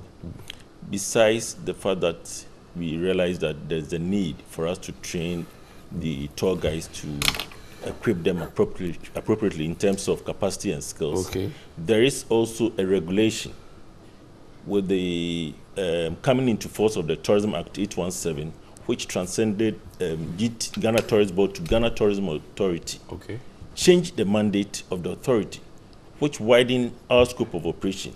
And that includes regulating the tour guides. That's not in doubt. That's yes, legal. Exactly. Now, the legal framework will give rise to policy, which will give rise to implementation. Correct. So we are at the implementation stage now. And I'm asking, if I go to I'll come to that. Yes, we don't have a lot of time. That's why I'm saying. So I'm saying that now we are at the implementation stage. If I go to the Cape Coast Castle, I will have varying stories. If I go to Kakum National Park, I'll have varying stories. If I go to Chegu Waterfalls, I have varying stories. Why? Yes, it's one of the challenges we've also observed.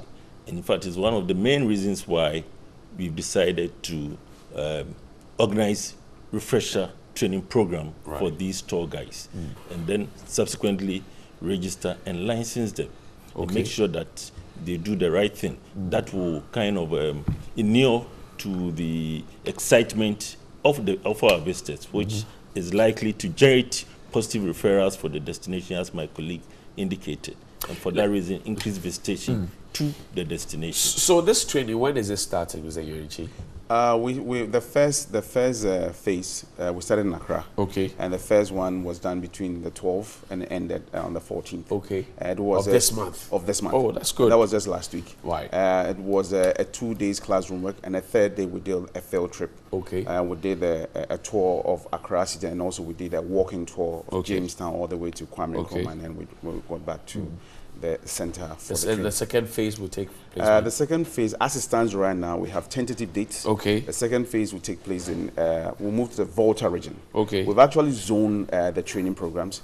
So from here, we'll go to the Volta region, and I think it's the first week next month. Do they need to come to you if I want to be a tour guide? Do I need to come to you, or will you fish me out and say, look, you've been practicing for a long time. How does it work?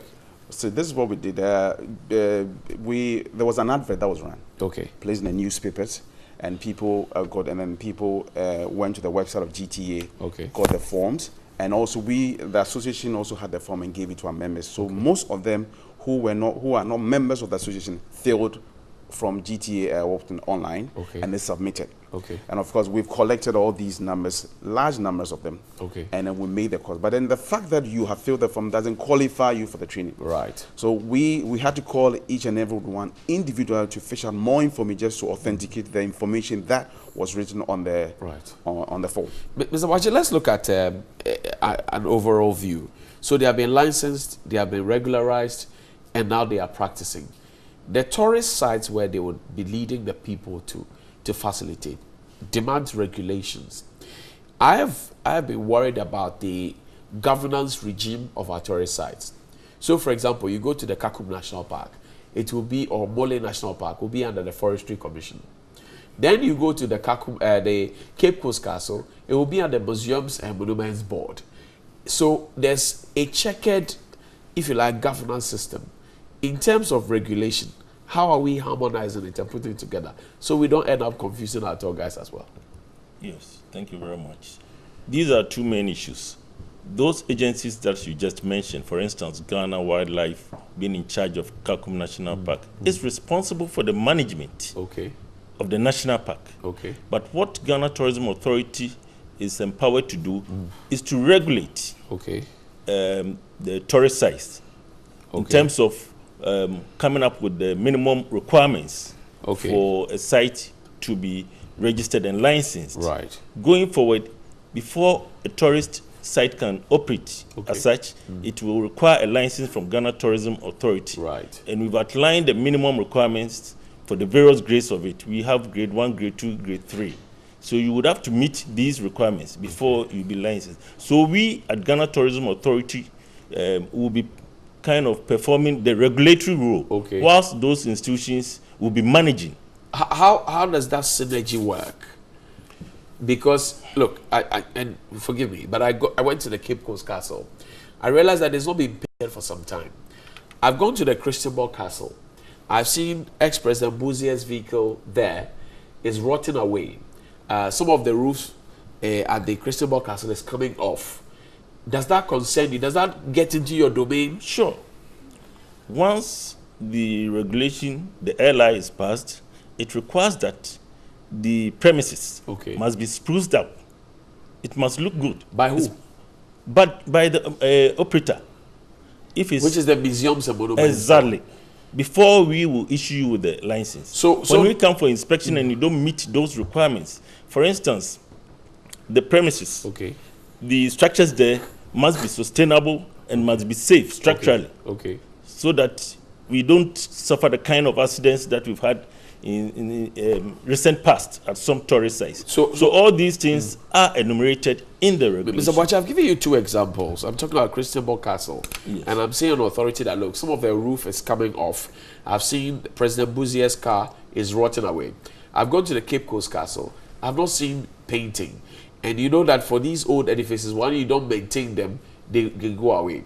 They still have their licenses to operate. Why is that? If you say if they don't meet it, safety and they should not have it, they have it. See, and yet you have the problems. As I indicated earlier on, is the new Tourism Act that changed our mandate and require that we license these tourist sites. Okay. Presently, what we are doing is that we are developing the legislative instrument which will give expression to the parent law, that is the Tourism So Act. there's no LI to make you activate your rights under the law. Now, is that correct? Now, it's at the Attorney General's department and it's being worked on. But the GTA, the Ghana Tourism Board, was made an authority a long time ago. I remember like 4 or 5 years ago. Is that correct? That's correct. But you see, it goes through a process, and we have a number of LIs to put together. For instance, we've done it for the accommodation, we've done it for the food and beverage and entertainment, and we are still working on them. We have a number of them that we are So working on. as it stands now, forgive me, but confirm for me, as it stands now, the law says that you will have to license, if you like, regularize or regulate the activities. But because there's no LI, you have no teeth to bite. There is. You can still invoke the provision of the parent law, the Tourism Act. Okay. But you see, the LI, the legislative instrument, as I said, gives expression to the parent law, such that it will indicate the minimum requirements that the operator would have to meet. And then also, in case of violations of the obligations on the part of the operator, what sanctions must be imposed. So that is what we are developing, and presently is at Attorney General's department, and hopefully when Parliament resumes, it will be sent to Parliament. So as it is now, there's a lacuna. There's no law that you can fall on and say facility A is supposed to be doing A, B, C, D, is not doing it, and so we are moving it to clamp it down. You don't have the with respect to tourist sites. Exactly. You don't have the teeth to bite, do you? No, we have the teeth. As I said, there is a parent law. Okay. You see, is this parent law effective? Yes, it is effective. It is. Are we getting enough from it in terms of revenue? And I'll ask Mr. Yerichi the final question. Are we getting enough from it in terms of revenue, Mr. Boachi? At this stage, with respect to the tourist sites, we are getting enough per visitation to the site in terms of entrance fees, which goes to the operator, but it's still income for the economy. Right. Mr. Yerichi, finally, does the work of a tour guide pay in this part of the world? Well, after I go through the stress of getting registered, licensed, trained, all the communities and blah blah, does it work? Does it end? On the average. Well, I would still say that it still depends on whoever you're. On the average. On the average, I would say per annum. Yeah, I would say per annum. How much am I expected to get if I actively work? I won't be in a position to be able to give you specific. It doesn't pay. That's what you're saying. I wouldn't say I wouldn't say that. I wouldn't say that because if it doesn't, you won't find people to. You won't find people. You won't Maybe find because people. there are no jobs. That's why they are. No, there are people who have special interests. Right. Because not that, but then you have. See, the tour guiding thing is not about just people who have nothing to do. Right. These are people who are well educated. Exactly. Who have veered into their areas of interest, and so you have doctors and who come because they need specific information, and the only one who can do that is this trained person. So therefore, for instance, you have a Harvard University comes to and say, "Are you going to pick what the GSS guy?" or something? No, you need someone who's well trained to be able to lead and complement the reason why they came here. So definitely, that person, you wouldn't treat that person that maybe you're treating someone. But since we are marketing Ghana, since we are doing this in the name of Ghana, definitely you will need qualified people, and you won't have any Tom, Dick, and Harry to go do that. Absolutely. I hope that this collaboration works so we can all benefit from this as a people. Basically, that is what we. And so far, we've seen progress. So far. Absolutely, I know. I trust my Ghana Tourism Authority. I thank you very much, Mr. Yurichi. He is the president of the Tour Guides Association of Ghana. Also, Mr. Alex Boache is the manager, standards and quality assurance of the Ghana Tourism Authority. This morning, he represented the chief executive officer of the GTM, Mr. Kwesi, my very good friend. And the Ghana Tourism Authority is this year partnering with TV3 to bring you Ghana's most beautiful. Stay, there's more detail here. So the children are back to school, and there's so much buzz about back to school and its bonanza and the whatnot. But also there's a problem of their health and how safe they are when they're going to school with their big backpacks, and what food to eat, what not to eat, and how to go about it. So to make it easy for you, I've got Dr. Nashale Dodo. She's the CEO of Nova Wellness Center. She's here to help us understand how best we can help the children to protect their health. Good morning, Nashale. How are you doing? Very well. How are you? I'm also doing good, great. Good. So let's start off with the backpacks. Right. How would a parent identify that this is a good backpack for my child? This is too heavy. This is something I should be concerned about. How do you start off? So there are a few rules that you want to look at before you purchase a backpack.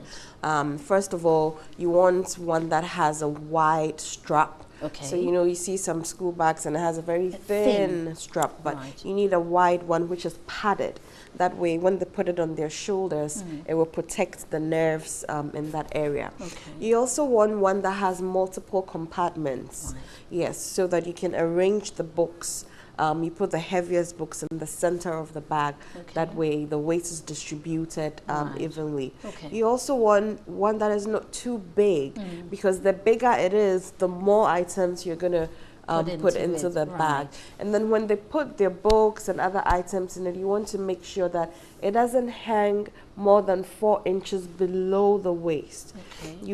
You may have seen kids carrying their bags and it's so heavy, it's drooping, then they have to bend their shoulders forward.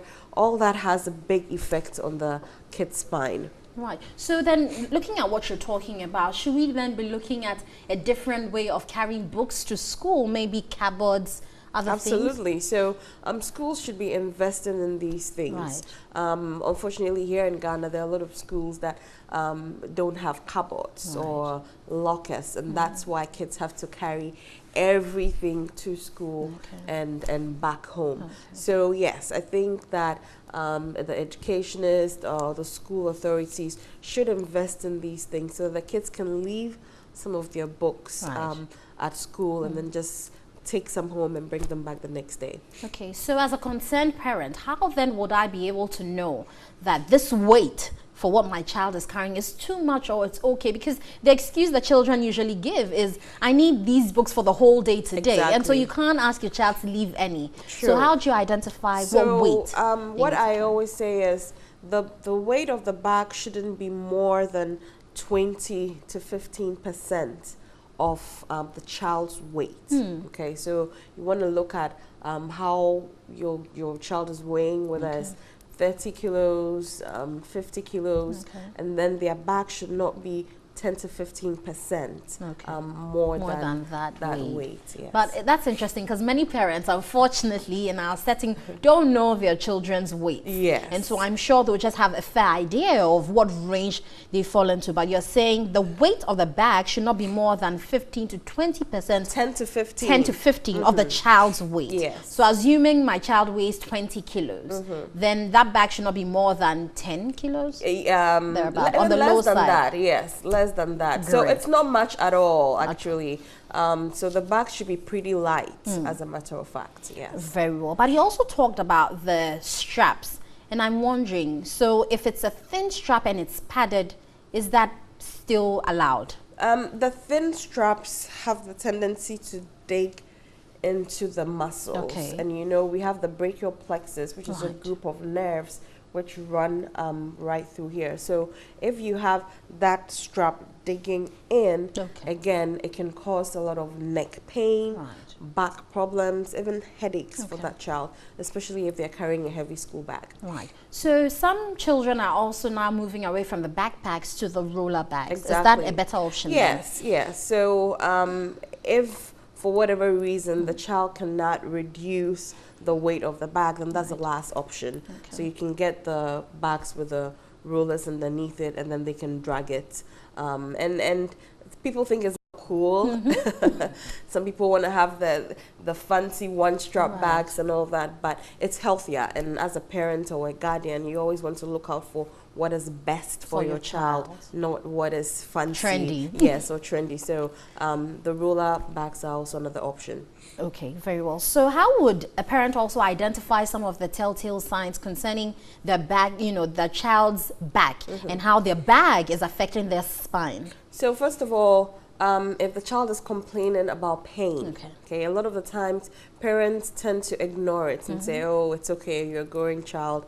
But you really have to listen to your child. If every day they come home from school, they're complaining about some back pain or a headache, it's a sign that there's a possibility that maybe something going on. You may see visually that maybe when the child is carrying the bag, they end up bending this way so much. Or even if they are carrying the bag on one side, they end up, you know, bending one shoulder way higher than the other. So all these things you should look at and pay attention to closely. Very well. So there's also that whole fuss about healthy eating now, and most parents will want to go in that line. What are some of the things you'd advise parents to do as their children go back to school?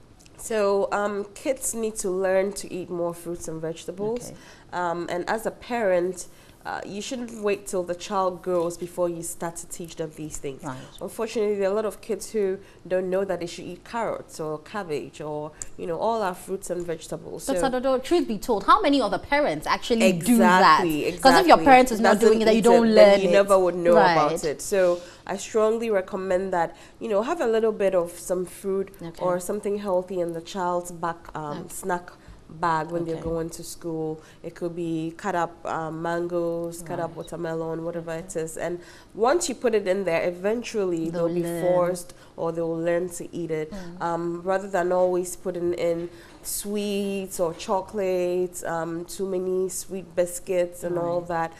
They get too used to that, and then they have the sugar high and they're so hyper and all that. So it's very, very important that you start teaching them early so that by the time they grow up, they already know that they should eat fruits and vegetables to be healthy. Very well. What are some of the physical activities that you would encourage parents to train their children to start? Again, if you as an adult, you're not active, you know, you don't do any exercise, you don't work out, you don't take care of yourself. There are a lot of adults who even have pain and just, you know, ignore it. So in the same way, they may do the same for their kids. But it's very, very important that at least once a week, your child may be going for swimming or playing soccer, doing some physical activity.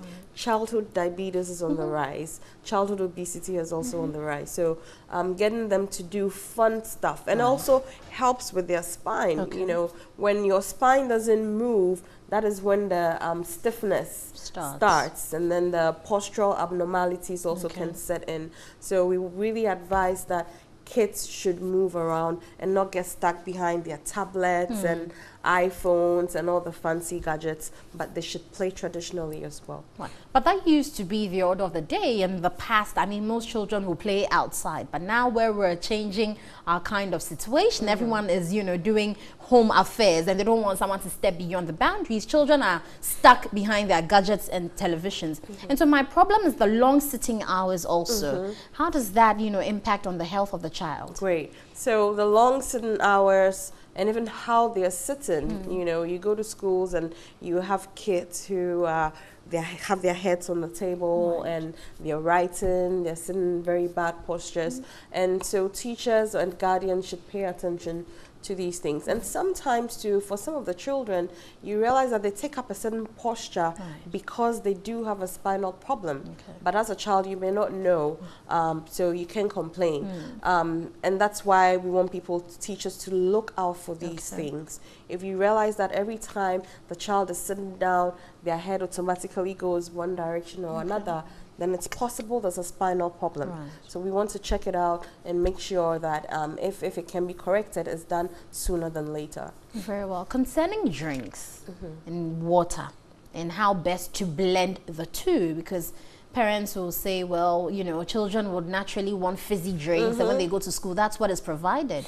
How do we go about that? So again, you know, you teach your children how you want them to go, really. So if you introduce these things early, then that's all they know. You have children who don't even know that they should drink water. All they know is fizzy drinks, Coke and everything, Fanta, all the sweet stuff. But you really have to encourage them to do more water. You can squeeze your own juice. Let them learn that this is how to do it, and rather than always depending on all those other things, and that will also help them to grow healthier. Very well. So now I've identified, you know, the flag signs, and how young can a child start seeing a chiropractor, you know? As early as even a week old.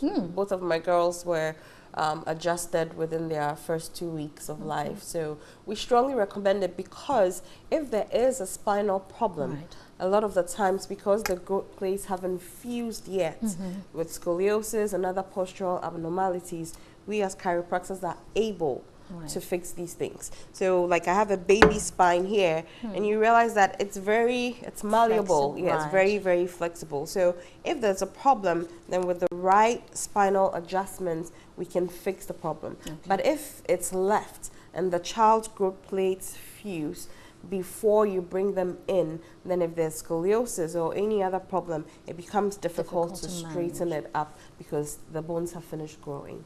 Very well. Let me say thank you to you, Dr. Nashile Dodo. She's the CEO of Nova Wellness Center. She has been giving us some back-to-school tips. I hope you learned a thing or two, and you certainly are going to help protect your child's spine by doing these things she outlined. Let's all try to drive that healthy eating habits in the children as well. When they learn when they're young, they certainly will teach others when they also grow. We'll take a break. We'll be back with more here on Newday. Stay with us.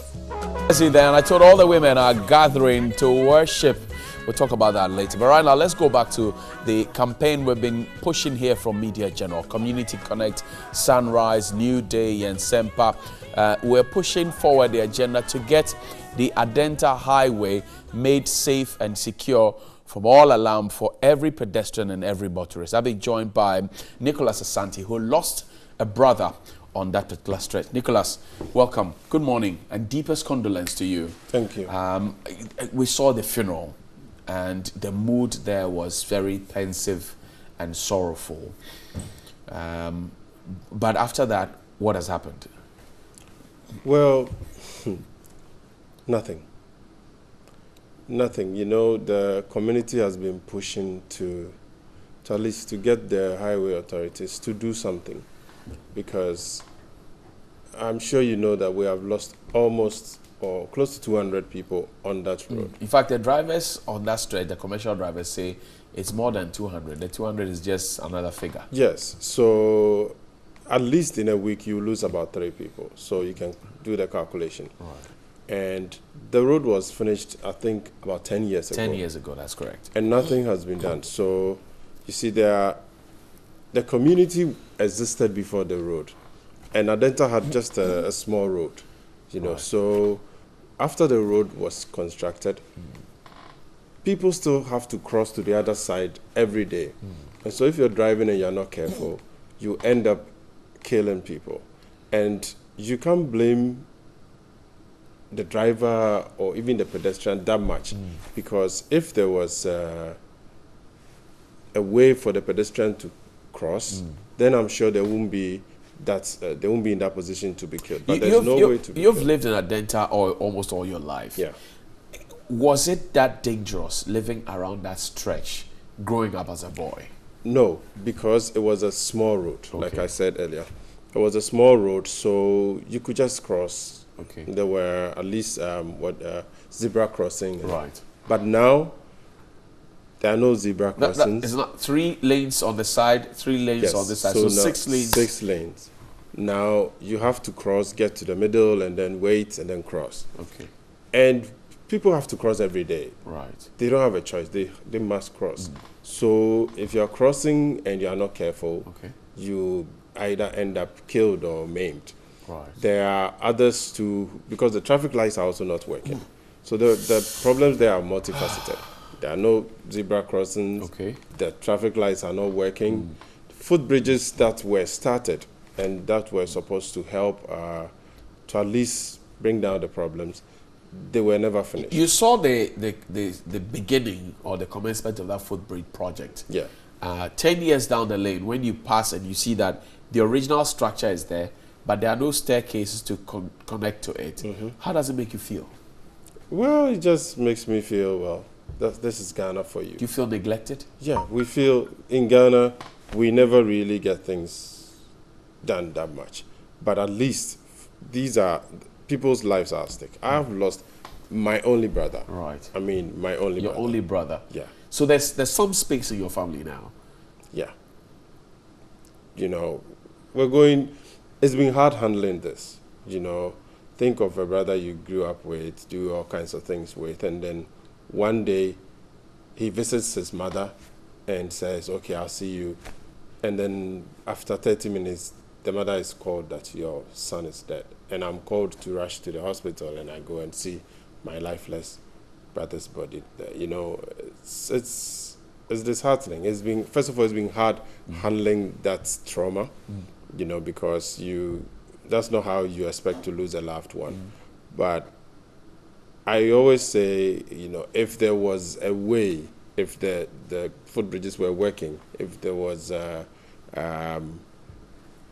way to cross the road, Right. I'm sure my brother would still be alive. How is the old woman coping? Hard. You know, she's been, even as I speak to you, she's in the hospital. Wow. Yeah. Wow. You know, so it's been hard for all of us. The family, the cousins, everybody. It's been hard for us. And, you know, sometimes you wish that people care. Yeah. You know, but nobody really cares. I mean, after the funeral, you expect that as people keep dying, Right. you expect that, okay, the authorities will do something. The assembly men in the area, they are trying. Okay. So they're planning. How about your MPs? Those very people who campaigned with the project. Honestly, I'm not seeing anything from the MPs. I would say I will commend the assemblymen, Rashid, and a few other assemblymen who are helping to get people together, Okay. to at least to talk about the problem. Okay. You know, but we don't just want to talk about the problem, because you know in Ghana we do a lot of talk shop. Yeah. We talk a lot. We don't want to just talk. We want to see results. We want to see that the roads are fixed. Right. We want to see the footbridges fixed. We want to see the traffic lights working. That's the funeral of your brother. Sorry to remind you of this pain, but that is it on your screens there. Yes, so that's my brother. That's there. the brother who was lost on that dangerous Adenta highway, and so far nothing has happened. 10 years running, a budding talent who has a full degree came to say hello to his mother, and that's it. He's gone. I'll give you a scenario. I spoke with Honorable Boniface. He said, we owe money to the contractor, which is why the road is not being done. And we're trying to look for money to do it. So by October, we should have the contractors move to site. I spoke with Honorable Amadou Sorogo. He said, well, Boniface campaigned with it, and which suggests that while he was there for 8 years, he did nothing about it, which is why the road is not being done, which is why somebody would want to campaign with it. I spoke with the MCE for the area, Lankwantana. He said the thing is work in progress. After 10 years? Closing thoughts from you. What is your clarion call? You've heard what they have said so far. What is the clarion call? Well, I will call on the authorities to come to our aid. You know, now it's almost like we need to beg them so we can have our lives, because we can't keep losing our loved ones. You know, the last person that was buried on the road, right. From what I hear, I didn't see the body, but from what I hear, that they just had to gather the parts together and just bury like that. They Wow. couldn't get the whole body together because the accident was that dangerous. So we'll call on the authorities. Wherever they are, they should come to our Are aid. the youth of Adenta Madina angry enough? Well, sometimes I think we are not angry enough, but now we are getting ourselves together. Okay. So there's a planned demonstration. I'll let you know when we will finally join fix in that. the thing. I'm committed. I will want to join in this. Yeah. So in this we're planning to do a big demonstration, to call on the highway authority and whoever the powers that be to come to our aid to help solve the problem, so that at least we can keep the lives that are there. We can keep their lives safe. Nicholas, I thank you very much for your time. Nicholas Asante is bereaved. He lost his brother, the only brother he has on the Dangerous Adenta Highway. So the hashtag is Dangerous Adenta Highway. Join the hashtag. We want to get that bridge fixed. After 10 years, there's no more excuse. And guess what? I told you about all the women who are gathering to worship. One of my favorites from the West is here. I'll show you shortly after this. Welcome back, and I told you all the women in Ghana are gathering to worship. We're worshiping because it's good to say thank you to the Lord. Gina Nete is the concept brain behind Women in Worship. She's joined me here with one of the finest gospel divas you can find anywhere on the west coast of Africa, Amy Newman. Welcome, ladies. Good morning. Good to have you. Amy Newman, you've been missed. You have been missed. Why have you been hiding? Well, like I would say, sometimes in the Bible says sometimes Jesus will leave the people and go on the mountain just to hide and then talk to his Father. So I would say that in life sometimes one needs to go and then hide for some time. And when it's time for you to come up or come out, God asks you to come back. How does it feel to be back on the block? I'm telling you, I feel so great. I feel honored. I feel privileged at this time, because when my sister called and said, I wanted you to join the women in worship in this year, it's like I told her that, Sister Gina, okay, let me ask God, because I don't know why God has kept me for a long time, you know, being quiet like that. So let me ask him if he really wants me to come. And then, seeking his face, he told me that it's time to go. You can go, out. my daughter. Yes. I watched your last performance, I think was in Takrady. It was a live performance. You never panted for breath. You never lost your mojo. You had a groove on. The songs were flowing. The crowd was charged up. It was for 2 hours, I think. You are not a small girl. No. How do you do it? I will say that it's the power of God upon, when you have the power of God upon you, it moves you to do anything that you can do. Because even Samson, when the power comes upon Samson, he does everything. So it was the power of God. Gina, let me come to you now. Congratulations to you. 2 years. This is the second edition of Women in Worship. The first one was awesome. This year we're gathering all the women. First of all, why did you decide to be biased and do just Women in Worship? I'm not being I am biased. jealous. I'm not being biased. I am jealous. Don't be jealous. You know, that's men who worship. Okay. But over the years, you go to gospel events, and you realize that the men are packed and they have only one female. Meanwhile, when you look at the fraternity, the Christian fraternity, and the kind of ministers we have, the women outnumber the men. Absolutely. And then I'm a woman, a product of grace. Sitting back, I said, okay, music is my ministry. I really want to do it. But before I do this thing, or it comes to light, I have other people that have set the pace and they have been blessed with a talent. I think I can use them to achieve what I intend to do. That's how come the... So this year, where are we meeting? We're meeting at Perez Dome. Perez Dome? Yes. What time? It's happening at 4 p.m. Tomorrow? Yes, please, Thursday. Okay, so Thursday, 4 p.m., Perez Dome. How much do we contribute to be part? Please, 50 Ghana cedis. Only 50 only one brown note. There are two women in my back end. At my back end, here at TV3, we value women. My director is a woman. My PA is a woman, and they say they are holding your leg for tickets. I'm not holding your leg because I'm jealous. But who have we lined up to perform along with Mama in Newman? You know, in this country, we have a lot of talent. We do. It was difficult doing the selection, but Tell me about your stress. It was too much of a stress. Praying and praying, asking God to direct me for the second edition. Okay. And then it came to light that, okay, I had to still fall on some people that graced the stage, though they were underdogs, but they ministered and they were awesome. So Kekeli Kekele is going to be there. It's going to be there. Chaki Empire is still going to be part of it. Our own Double Crusader Tego Sisters, our own Ghana Tashakov, which is CC Chum, and then Tahila Woman Fire. She's also on board. And we looked around. You know, Ghana and Nigeria is like a twin country. Right. We don't move without them. They also don't move without us. Right. So we went in, we did a search, and the mantle fell on Sinach. Sinach? Yes. Okay. So she's coming to do an overflow. Wow. And it's going to be abundance. Abundance. Yes, So yes, tomorrow, please. 4 p.m., we're meeting there. Eminima, what should we come expecting from you tomorrow? I see you're spotting victory quite already. But what should we come expecting? Victory all the way. We are coming to meet Christ because it's all about Him. When He comes in, He does a lot of things for us. So I want everybody to come and expect that God is going to do something great. Absolutely. Because when women meet, women, we are the last born of God. I know. And we are being pampered all the time. So when God sees a tear, He says, no, I don't want my daughter to come. Let me fix it right about now. Yeah. Which is why we want to sing, Mejai Ninemo, Ama Jesus, me how we missing, my rehusemi, Adebia eseni, Mijama Jesus, so funny moja, enti me home, me boni bia, me broye bia. Bibiase, onfani moja timiho.